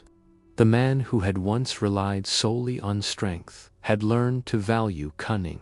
The hero who had once acted in isolation had discovered the importance of allies and friends, and the figure who had once been driven primarily by the need for redemption had evolved into one whose actions were motivated by a genuine desire to make the world a better place for all who dwelt within it. As the years passed and his legend grew, Hercules began to understand that his greatest adventure was not any single quest or battle, but the ongoing journey of becoming the hero that the world needed him to be, a figure whose strength was matched by wisdom, whose power was balanced by compassion, and whose legend would inspire generations yet to come to strive for their own forms of greatness. The wandering years had taught him that heroism was not a destination to be reached, but a path to be walked, not a prize to be won, but a responsibility to be embraced. And as he continued his journeys across lands, both familiar and strange, he carried with him the growing understanding that the greatest adventures still lay ahead, waiting to test not just his divine strength, but the heroic character he had forged through trials, tribulations, and the endless quest for meaning in a world where gods and mortals shared the same hopes, fears, and dreams. Beneath the bronze and marble of legendary strength, behind the divine power that could move mountains and battle monsters, there beat within Hercules a heart that remained profoundly, achingly human. This contradiction, this tension between godly might and mortal emotion, became the defining characteristic that separated him from the cold perfection of full immortals and the simple limitations of ordinary men, making him a bridge between two worlds that often seemed irreconcilably different. The friendships that Hercules forged throughout his wandering years revealed depths of character that no labor or battle could fully capture, for in the quiet moments between adventures, when the immediate demands of heroism gave way to the slower rhythms of human connection, his truest nature emerged. Among the Argonauts, he had found brothers in arms whose courage matched his own, even if their strength could not compare to his divine gifts.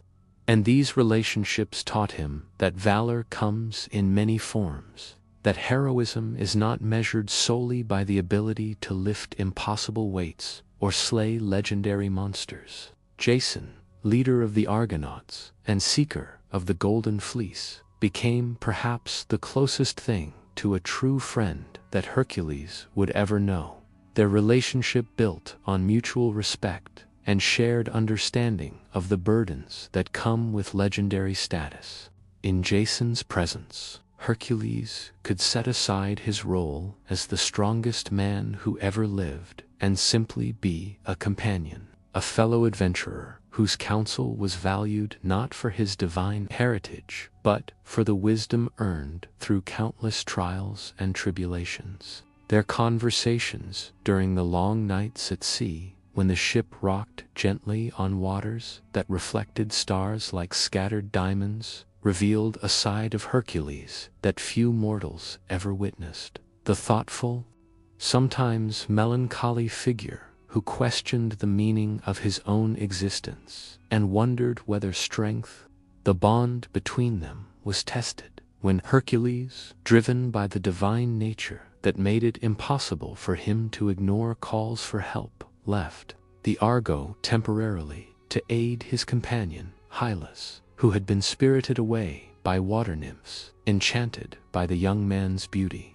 This incident revealed both Hercules' greatest strength and his most tragic weakness, his unwillingness to abandon those who depended upon him, even when such loyalty came at great personal cost. The Argonauts, following Jason's difficult decision to continue their quest rather than wait for Hercules' return, sailed on without him, and though they would reunite in later years, the separation marked a turning point in the hero's understanding of the price that divine nature exacts from those who possess it. Hylas himself represented another aspect of Hercules' complex emotional nature, for the young man had served not merely as a companion in arms, but as something approaching a son or younger brother, someone whose innocence and enthusiasm reminded the world-weary hero of what it meant to see the world with fresh eyes, unclouded by the weight of legend and the burden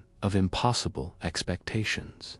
The loss of Hylas to the water nymphs, who were drawn to his beauty as mortals are drawn to flame, taught Hercules that even his incredible strength could not protect those he cared about from every danger, that some losses are inevitable regardless of how much power one possesses or how desperately one fights to prevent them.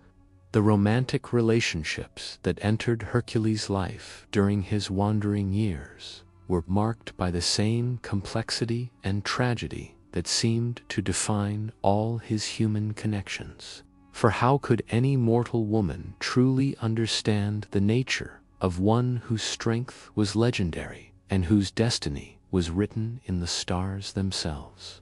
Yet, despite the inherent challenges, his heart remained capable of love, of the tender feelings that make even the mightiest heroes vulnerable to pain and longing.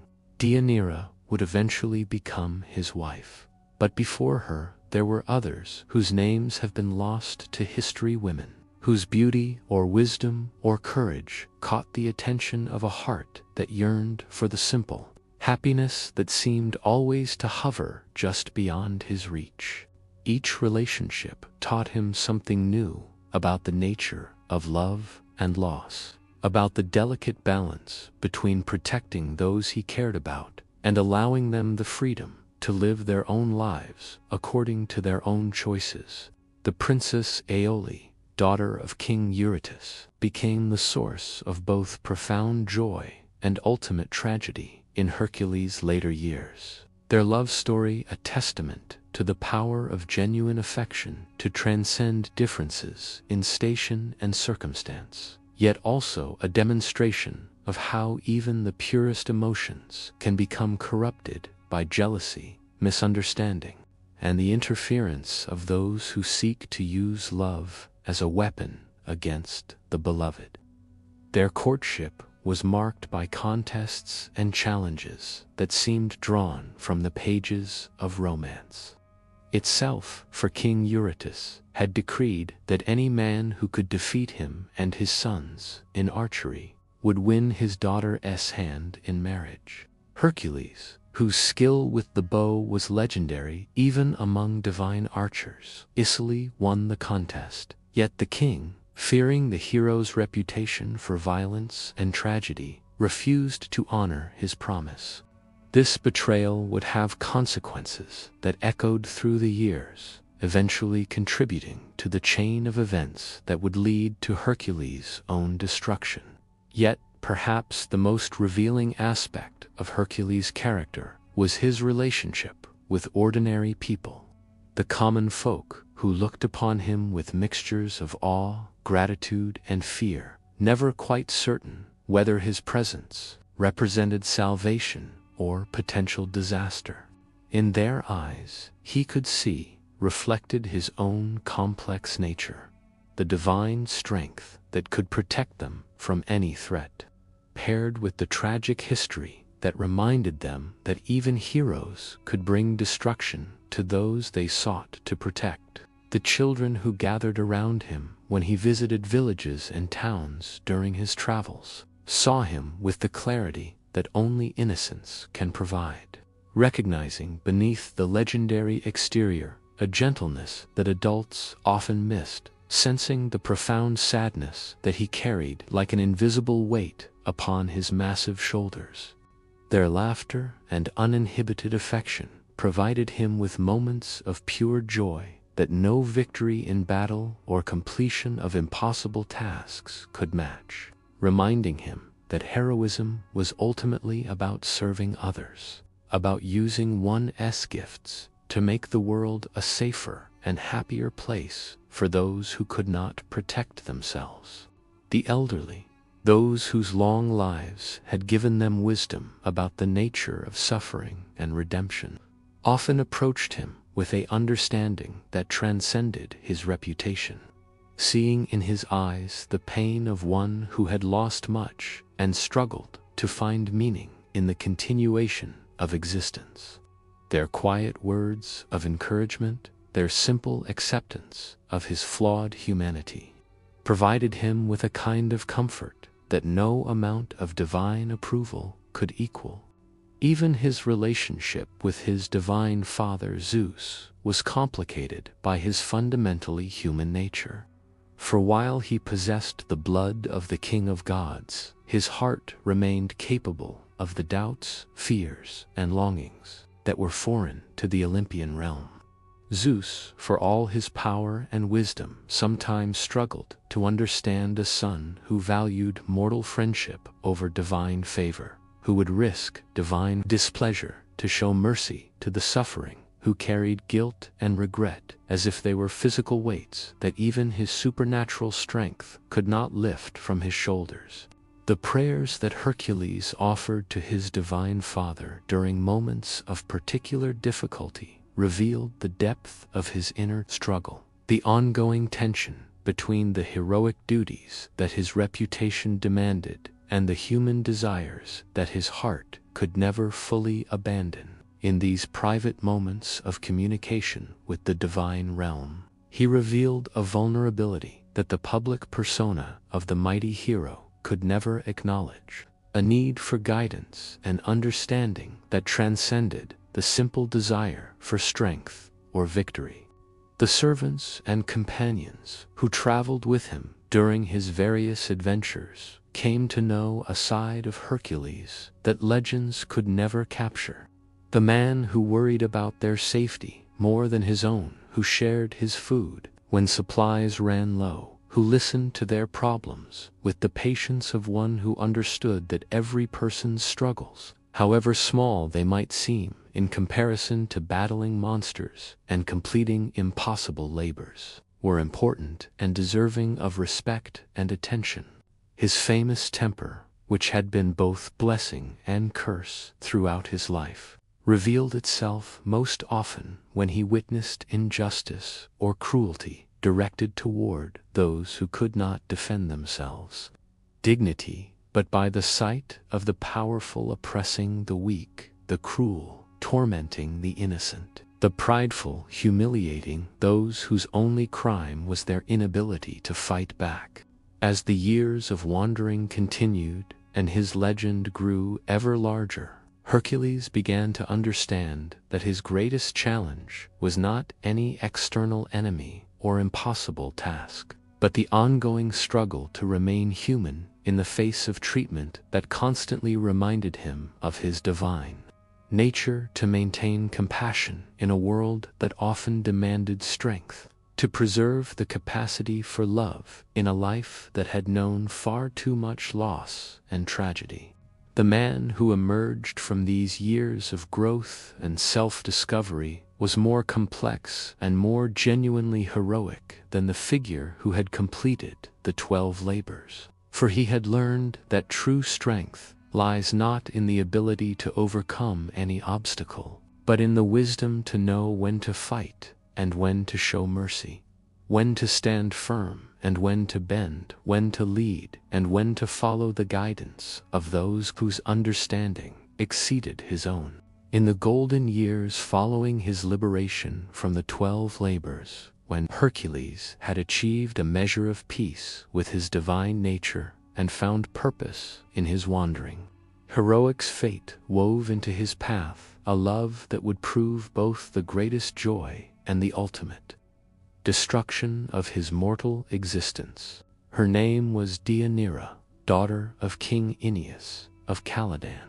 and she possessed a beauty that seemed to capture something essential about the Greek ideal of feminine grace, the strength of character that could match heroic virtue, the intelligence that could appreciate the complexities of legendary men, and the capacity for love that could embrace both divine power and human vulnerability.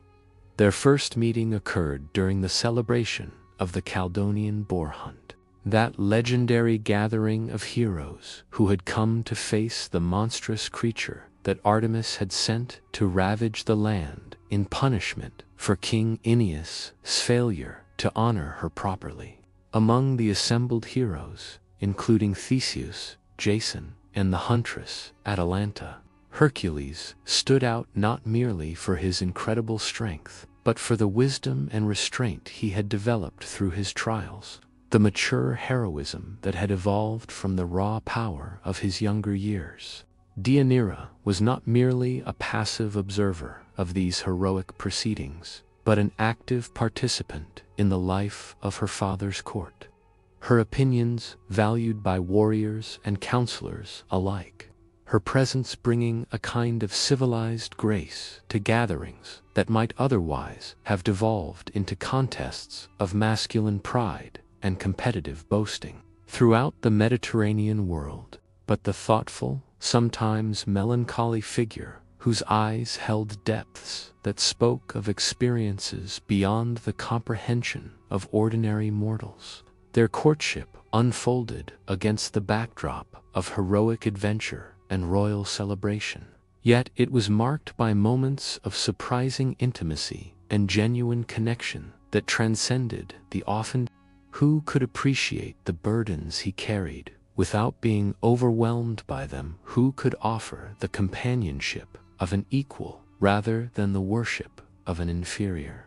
For Deianira, the attraction went beyond the obvious appeal of his legendary status to encompass the gentleness he showed to children, the respect he displayed toward the elderly, the courtesy he extended to servants and common folk who had no claim upon his attention beyond their shared humanity. She recognized in him a kindness that had survived trials that would have hardened lesser men, a capacity for joy that persisted despite losses that would have crushed ordinary spirits. Not just the joining of two individuals, but the harmonious blending of heroic strength and feminine wisdom, divine power and mortal grace. The ceremonies combined traditional Greek customs with rituals that honored both Hercules' divine heritage and Deianira's royal lineage, creating a celebration that seemed to bridge the gap between the mortal and immortal realms. In the early years of their marriage, Hercules experienced a happiness that rivaled even the contentment he had known with Megara and their children. Yet this joy was deepened by the wisdom he had gained through his labors and wanderings, tempered by an understanding of love as precious fragility that only one who has experienced profound loss can truly appreciate. Deianira, for her part, brought to their union not just affection and companionship, but a strength of character that could serve as anchor and guide during the storms that inevitably arose in the life of one. Their happiness was not without its challenges, for the very qualities that made Hercules a legendary hero also made him a difficult husband, at times his divine nature, creating needs and drives that mortal understanding could not always accommodate. His reputation attracting attention and obligations that intruded upon the domestic peace they both treasured. Yet they faced these difficulties together, their love growing stronger through the process of learning to navigate the complex demands of a life shared between the heroic and the ordinary, the public and the private. The birth of their children brought a new dimension to their joy. For these little ones represented the perfect blending of their natures, carrying both divine heritage and mortal warmth, heroic potential and human vulnerability. Hylas, their son, showed signs of inheriting his father's strength while displaying his mother's wisdom and emotional intelligence, promising to become a hero who might avoid some of the tragic pitfalls that had marked Hercules' own journey toward understanding. For several years, their life together approached the ideal that Hercules had dreamed of, but never quite achieved. A balance between heroic duty and domestic happiness, between the call of adventure and the pull of home, between the demands of legend and the simple pleasures of mortal existence. Their palace in Calydon became a place where heroes and common folk alike could find welcome, where justice and mercy were dispensed with equal wisdom. Yet even as they built this haven of happiness, the seeds of future tragedy were being sown by forces beyond their control or understanding, for Hera's hatred had not diminished with the passage of years, and the Queen of the Gods watched their contentment with the cold fury of one whose need for vengeance could never be satisfied by anything less than complete destruction. The goddess began to weave new plots, seeking ways to turn Hercules' greatest strength, his capacity for love, into the instrument of his ultimate downfall. The first sign of approaching disaster came when Hercules and Deianira were traveling to visit friends in a distant kingdom, their journey taking them through wild country, where civilization gave way to the untamed forces that still held sway over much of the ancient world. its current capable of sweeping away even strong swimmers who attempted to cross without proper preparation. At the riverbank, they encountered Nessus, a centaur whose reputation for cunning and malice was matched only by his skill as a ferryman. His powerful horse body, capable of carrying passengers safely across waters that would defeat ordinary men. Yet Nessus was driven by desires that his bestial nature could not control.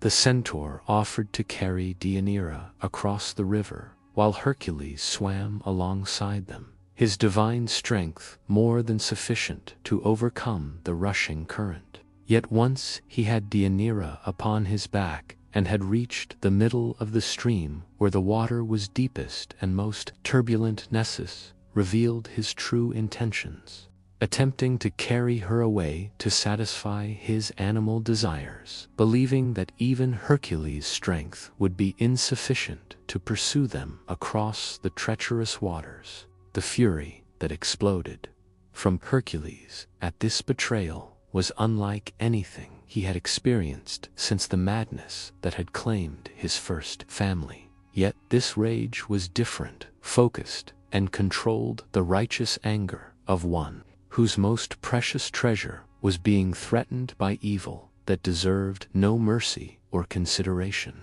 The deadly venom that could kill even immortals with the slightest scratch. The arrow flew with divine accuracy, piercing Nessus through the chest and releasing into his system poison so potent that his death was inevitable within moments of the wound being inflicted. Yet even as the centaur felt his life ebbing away, his malicious nature found one final way to strike at the hero who had thwarted his plans. Using his dying moments to plant seeds of future destruction with words that seemed to offer help, but actually carried the promise of ultimate tragedy. As his blood mixed with the Hydra's venom that coated the arrow, Nessus called out to Deianira with his failing voice, his words carrying the desperate cunning of one whose last act would be an attempt to destroy the happiness he could not claim for himself. "Take my blood," he gasped, "collect it as it flows from my wound, for it has been mixed with the divine poison that courses through my veins, and it will serve as a love potion of incredible power, capable of winning back any husband whose affections might stray, of binding to you forever any man who wears clothing touched by this mixture." Deianira, horrified by the violence, yet moved by what seemed to be the centaur's desire to make amends for his attack, collected some of the blood in a small vial, not understanding that she was gathering the instrument of future tragedy, the means by which love itself would become corrupted into the cause of ultimate destruction. Nessus died with a smile upon his bestial features, satisfied that his revenge would unfold in its own time, that the happiness of Hercules and Deianira contained within it the seeds of its own annihilation.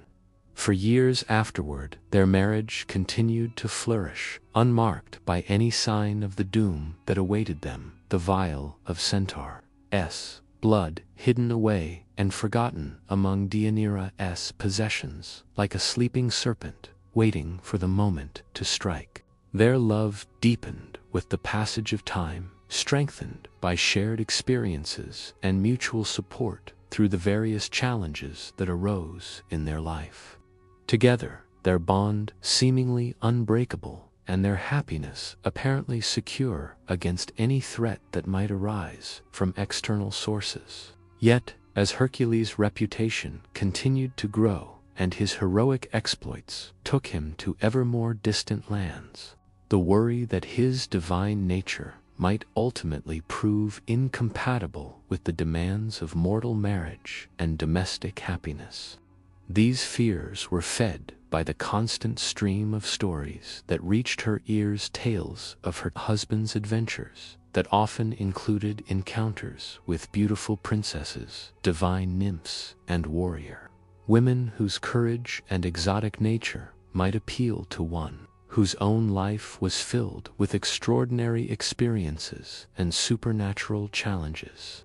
While Hercules remained faithful to their marriage vows, the very nature of his heroic calling created opportunities for temptation and misunderstanding that would have tested even the strongest of marriages.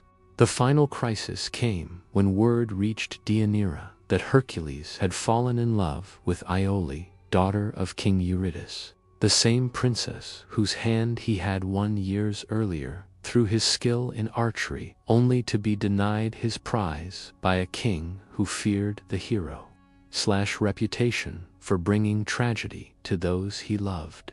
Now, after conquering Aiole's city and defeating her father's army, Hercules had claimed her as his prize, though whether from love or merely as a symbol of victory remained unclear to those who brought the news to his anxious wife. The pain that Deianira felt upon hearing these reports was unlike anything she had experienced since her youth, an agony that seemed to tear at the very foundations of her existence for Hercules.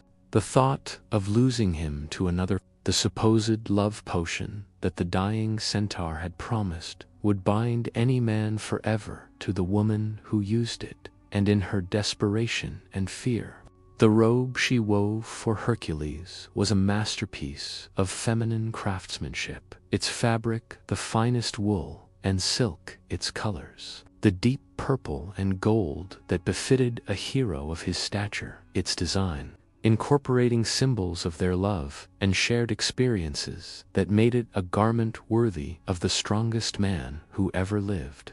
Believing she was ensuring her husband's eternal devotion, she was actually transforming it into an instrument of torture more terrible than any device ever conceived by mortal cruelty or divine malice. The gift was presented to Hercules by a herald who spoke of Deianira's love and her desire that her husband should wear this token of her affection during his victory celebrations, her words carrying no hint of the jealousy and desperation that had motivated its creation, her message expressing only devotion and pride in his accomplishments. Hercules, touched by what seemed to be his wife's thoughtfulness and eager to honor her memory during his time away from home, donned the robe with pleasure, never suspecting that he was clothing himself in his own destruction. The Hydra's venom, activated by the warmth of his divine blood, began to work its terrible magic, almost so completely that the robe could not be removed without tearing away the very muscles and bones to which it had become fused. The pain that followed was beyond description, agony that even his divine nature could not endure without. Crying out in torment that echoed across the mountains and valleys of Greece like the death song of the world itself. When word of his condition reached Deianira, when she realized that her attempt to secure his love had instead become the instrument of his destruction, the horror and guilt that overwhelmed her was more than her mortal spirit could bear. The woman who had sought to bind her husband to her through what she believed was magic had instead destroyed the only thing in the world that gave her life meaning and purpose. Her love transformed into the cause of the most terrible suffering that even divine blood could experience. The tragedy of Deianira was complete when she took her own life rather than face a world without the man she had inadvertently murdered. Her death adding another layer of sorrow to a tale that had begun with the promise of perfect happiness and had ended with destruction, more complete than any external enemy could have devised. Her final act was both an admission of guilt and a gesture of ultimate love, choosing to join her husband in death rather than live with the knowledge of what her jealousy and desperation had wrought. The agony that consumed Hercules as the poisoned robe fused with his divine flesh, transcended all previous suffering he had endured throughout his legendary existence, surpassing even the madness that had driven him to destroy his first family, exceeding the torments of his most difficult labors, creating a pain so absolute that it seemed to redefine the very nature of anguish itself. The Hydra's venom, awakened by the warmth of his immortal blood, ate through skin and muscle with the relentless hunger of acid-consuming metal. Yet, because of his divine heritage, death would not come quickly to release him from this torture. As word of his condition spread throughout Greece, heroes and common folk alike made pilgrimages to witness the final chapter in the life of the mightiest man who had ever walked the earth, their faces bearing expressions of sorrow and awe as they gazed upon the figure whose strength had become legend, now reduced to writhing in agony that no amount of power could overcome. Some came seeking to offer aid, hoping that their knowledge of healing or their connections to divine powers might provide relief, while others simply wished to pay their respects to one whose deeds had inspired generations and whose suffering now moved them to tears. They had never shed for any mortal hero. The priests of Asclepius, god of healing, attempted to use every remedy known to mortal medicine, applying herbs and potions that had cured the most deadly diseases, performing rituals that had restored life to those already claimed by death. Yet the divine nature of the poison made it immune to any earthly cure. The centaur's blood had been transformed by its mixture with the Hydra's venom into something that existed beyond the reach of conventional healing, a substance that attacked not just the body, but the very essence of life itself. Divine interventions were attempted as well, for even the gods could not watch unmoved as the son of Zeus suffered torments that seemed to threaten the order of existence itself. Apollo, master of medicine and healing, examined the poison that coursed through Hercules' veins. Yet even his divine knowledge could find no antidote to venom that had been blessed by fate itself to serve as the instrument of the hero's doom. Athena, goddess of wisdom, applied all her intelligence to the problem. Yet the tragedy had been woven into the fabric of destiny with such skill that even divine insight could not unravel what the fates had decreed. As days passed and the agony showed no signs of diminishing, Hercules began to understand that this suffering was not merely physical torment, but the final test that would determine the ultimate nature of his heroic legacy, the crucible in which his mortal existence would be refined into something that transcended the boundaries between human and divine. The pain that racked his body became a kind of meditation on the meaning of his entire life, forcing him to confront every action he had taken, every choice he had made, every moment of triumph and tragedy that had shaped him into the figure he had become. In lucid moments between waves of agony, he reflected on the path that had brought him to this point, seeing with perfect clarity how each labor had contributed to his growth as a hero, how each relationship had taught him something essential about the nature of love and loss, how each triumph and failure had woven together to create a tapestry of experience that no other mortal had ever possessed. The strength that had defined him throughout his life was being transformed by suffering into wisdom, his physical power refined into spiritual understanding. The decision to end his torment came not from despair, but from a profound recognition that his mortal existence had served its purpose, that the lessons he needed to learn could only be completed through the ultimate sacrifice of the body that had carried him through so many legendary adventures. Yet even in this final choice, his heroic nature asserted itself, for he determined that his death would not be a simple escape from pain, but an offering that might benefit others, a final gift to the world that had shaped him and that he had served throughout his extraordinary life. Mount Ota, rising like a natural altar toward the heavens above, became the site chosen for his final transformation, its peak providing a stage worthy of the conclusion to the greatest heroic saga the world had ever known. The pyre that was constructed there was not merely a funeral fire, but a sacred structure built from the wood of trees that had witnessed centuries of mortal struggle and divine intervention. The agony that racked his frame, those who loved him followed at a respectful distance, their hearts breaking at the sight of the mighty hero reduced to such suffering, yet filled with admiration for the courage he displayed even in his darkest hour.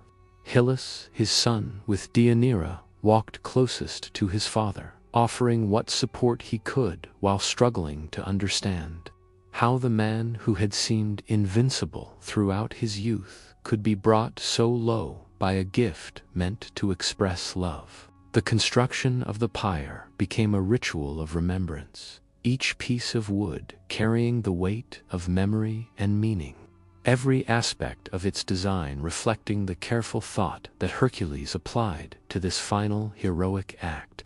He supervised its building with the same attention to detail that he had brought to his labors, ensuring that every element would serve its purpose in the transformation that was to come, that his death would be worthy of the life he had lived and the legend he would leave behind. When the structure was complete, rising like a wooden mountain toward the sky that had been the realm of his divine father throughout his existence, Hercules spread upon it the skin of the Nemean Lion, that first trophy of his labors, which had served as his protection through countless battles and adventures. The golden fur seemed to glow in the light of the setting sun, creating a fitting bed for one whose strength had been as brilliant and untamable as the creature from which it came. As he lay upon the pyre, the poisoned robe still fused to his flesh, still eating away at his divine essence with unrelenting hunger, Hercules called upon those present to witness his final transformation, to remember not just his strength and his victories, but the humanity that had made those achievements meaningful. His voice, though weakened by pain, still carried the authority that had commanded respect from kings and gods alike, the power to inspire that had made him a leader among heroes. The torch that would ignite his funeral fire was offered by a hero whose own destiny would be intertwined with the arrows that Hercules had dipped in the Hydra's poison during his second labor. Those weapons that would eventually prove crucial in the fall of Troy and the fulfillment of prophecies that stretched across generations. The symbolism was perfect, for it represented the passing of heroic power from one generation to the next, the continuation of legend even as one chapter came to its end. As the flames began to consume the pyre, their light dancing upward, the stars that had watched over all of Hercules' adventures, something miraculous began to occur, a transformation that transcended the simple destruction of mortal flesh to become a metamorphosis of truly divine proportions. The fire that should have brought only death instead became a purifying force, burning away the mortal elements of his nature, while preserving the divine essence that had always been his truest self. The pain that had tormented him for days began to fade as the flames rose higher, not because his suffering was ending in death, but because the mortal body that could experience such agony was being consumed, leaving behind only the immortal spirit that had never truly belonged to the realm of earth and stone. The poisoned robe, that instrument of destruction that had seemed impossible to remove, was finally separated from his flesh by fires that burned with more than earthly heat. There, divine nature, able to accomplish what no mortal remedy could achieve, as the pyre reached its crescendo, the flames leaping toward the heavens like prayers made visible. The watchers below witnessed something that would become the subject of songs and stories for countless generations to come. The physical form of Hercules seemed to dissolve into pure light. His mortal essence transformed into divine radiance that rose from the fire like a star being born from the marriage of earth and sky. Zeus, who had watched his sons suffering from the heights of Olympus with a mixture of pride and sorrow, chose this moment to claim the divine portion of Hercules' nature, lifting his immortal essence from the flames and carrying it to the realm of the gods where it belonged. The king of the gods had learned through watching his son's trials that true heroism could not be granted by divine blood alone, but had to be earned through suffering, sacrifice, and the willingness to use great power in service of others rather than for personal glory. The apotheosis of Hercules was complete when he took his place among the immortals, not as a junior deity dependent upon his father's favor, but as a god in his own right, his divinity earned through deeds that had elevated him beyond the limitations of both mortal and Olympian existence. His throne in the celestial realm was positioned between the seats of gods and the representations of mortal heroes, symbolizing his unique nature as one who had successfully bridged the gap between human and divine experience. Hebe, goddess of youth and daughter of Zeus and Hera, became his immortal bride, their marriage representing the final reconciliation between Hercules and the divine stepmother whose hatred had driven so much of his mortal suffering. Even Hera, witnessing the complete transformation of the hero she had so long opposed, was moved to accept him as a true son, recognizing that his trials had purified him of any mortal weakness and made him worthy of his place among the immortals. The constellation that bears his name appeared in the night sky as a testament to his transformation, its stars telling the story of his labors for all who possessed the wisdom to read the celestial script, ensuring that his legend would continue to inspire mortals long after the specific details of his adventures had faded from memory. Sailors would navigate by his stars, lovers would make wishes upon his light, and heroes yet unborn would look up at his constellation and find courage for their own impossible quests. The death and apotheosis of Hercules marked not an ending, but a transformation, the evolution of mortal hero into immortal inspiration, the completion of a journey that had begun with divine birth and had culminated in divine transcendence earned through suffering, sacrifice, and the unwavering commitment to serve others despite the personal cost. His story became proof that even the greatest pain can be transformed into wisdom, that even the most tragic losses can become sources of strength, and that true heroism lies not in the absence of suffering, but in the choice to continue serving others, even when that service demands the ultimate sacrifice. In the silence that followed the divine ascension of Hercules, as the flames of his funeral pyre settled into glowing embers that would eventually cool into ash and memory, the world began to understand that something fundamental had changed in the relationship between mortals and the realm of legend. The strongest man who had ever lived had become something more than human, Yet his transformation had not removed him from the hearts and minds of those who remained bound to earth and stone, flesh and blood, hope and despair. The immediate aftermath of his apotheosis rippled through the Mediterranean world like waves spreading from a stone cast into still water, carrying news of his divine elevation to every corner of the known world and beyond, to lands where his name had become synonymous with strength and courage, where his deeds had inspired countless tales of heroism and sacrifice. In temples dedicated to various gods, priests added his name to their litanies, recognizing that the son of Zeus had earned his place among the immortals, not through divine favor alone, but through trials that had tested every aspect of his character, and found it worthy of eternal recognition. Kings and common folk alike found in his story a source of both inspiration and comfort.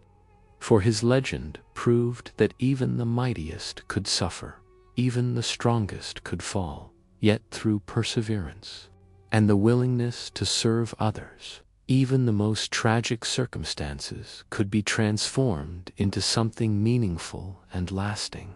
The shepherds who watched their flocks beneath stars that now included his constellation told their children stories of his labors, teaching them that true strength lies not in the absence of fear or pain, but in the choice to continue fighting for what is right despite the cost. The heroes who came after him, those mortals blessed with extraordinary abilities or called to attempt impossible quests, found in his example a template for heroic behavior that went beyond simple courage or physical prowess. Theseus, navigating the labyrinth that housed the Minotaur, remembered how Hercules had combined strength with cunning to overcome challenges that could not be solved through force alone.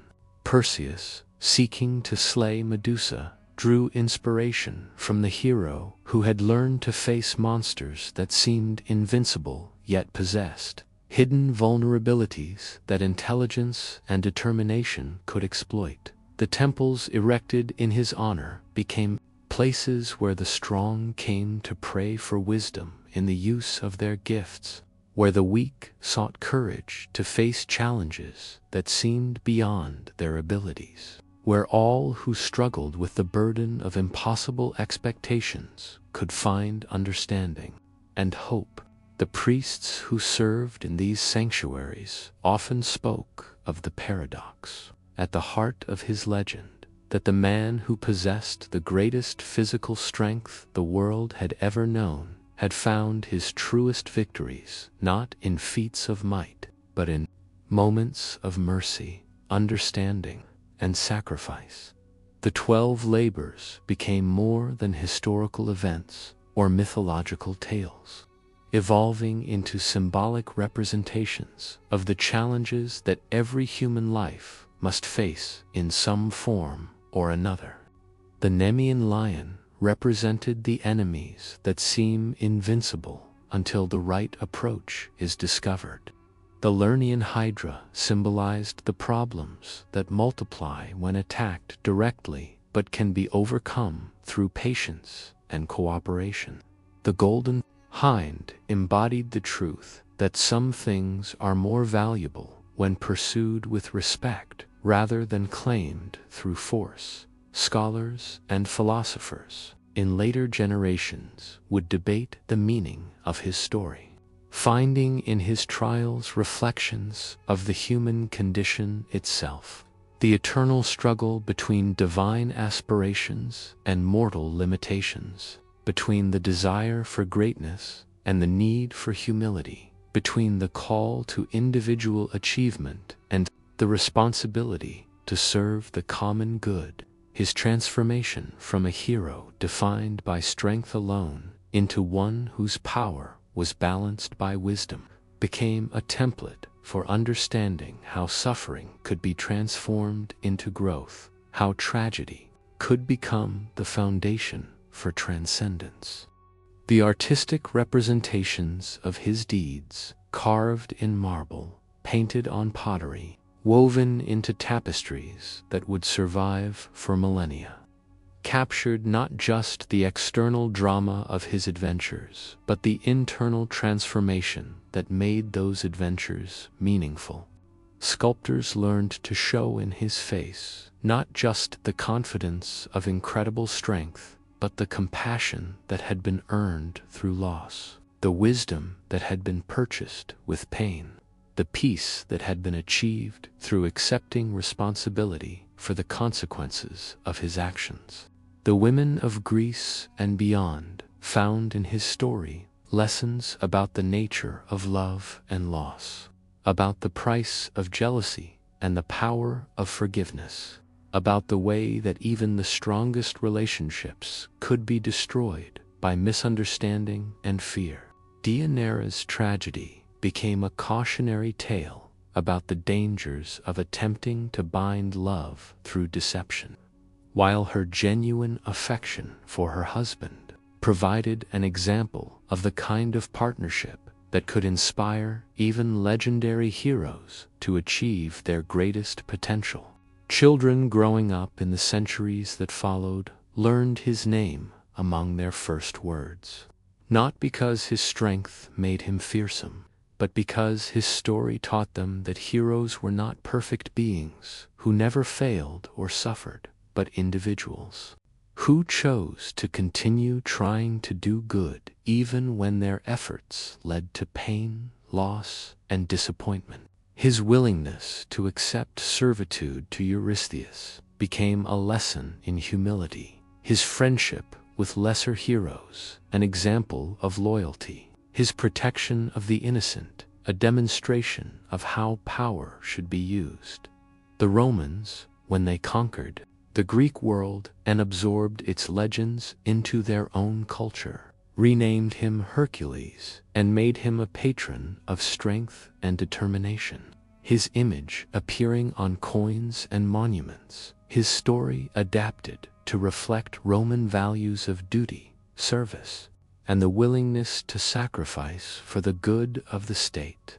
Yet, even in this transformation, the essential elements of his character remained unchanged: the strength that served others, the courage that faced impossible odds, the compassion that chose mercy over vengeance whenever possible. The constellation that bears his name became a guide for travelers, both literal and metaphorical, its stars providing navigation for ships crossing dangerous waters and inspiration for souls crossing the dangerous territories of moral choice and personal growth. Astronomers would map his position in the heavens, finding in the arrangement of his stars reflections of the labors he had completed and the character he had developed, the celestial record of a life that had transformed suffering into wisdom, tragedy into transcendence.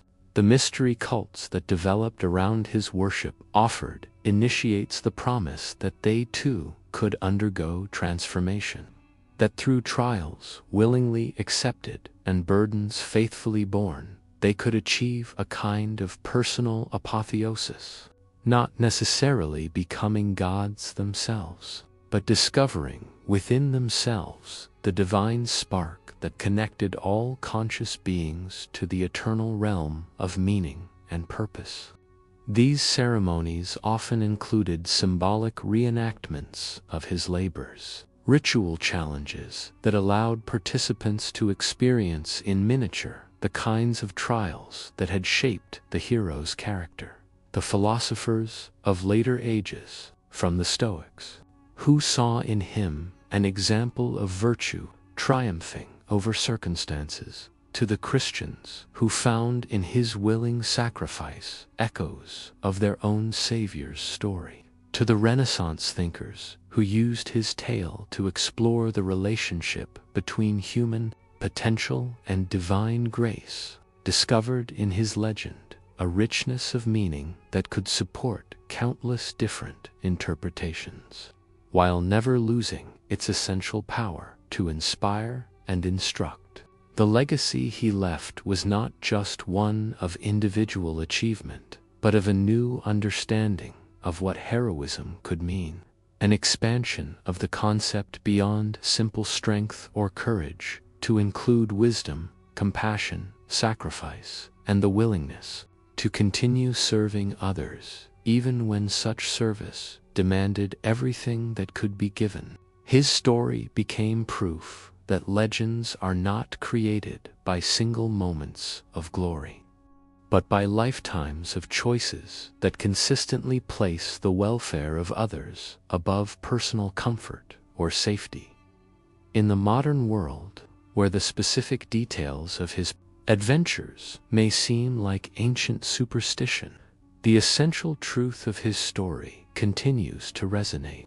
For every generation produces individuals who must decide whether to use their gifts for selfish purposes or in service of something greater than themselves, whether to be defeated by their failures and tragedies, or to allow those experiences to become sources of wisdom and strength.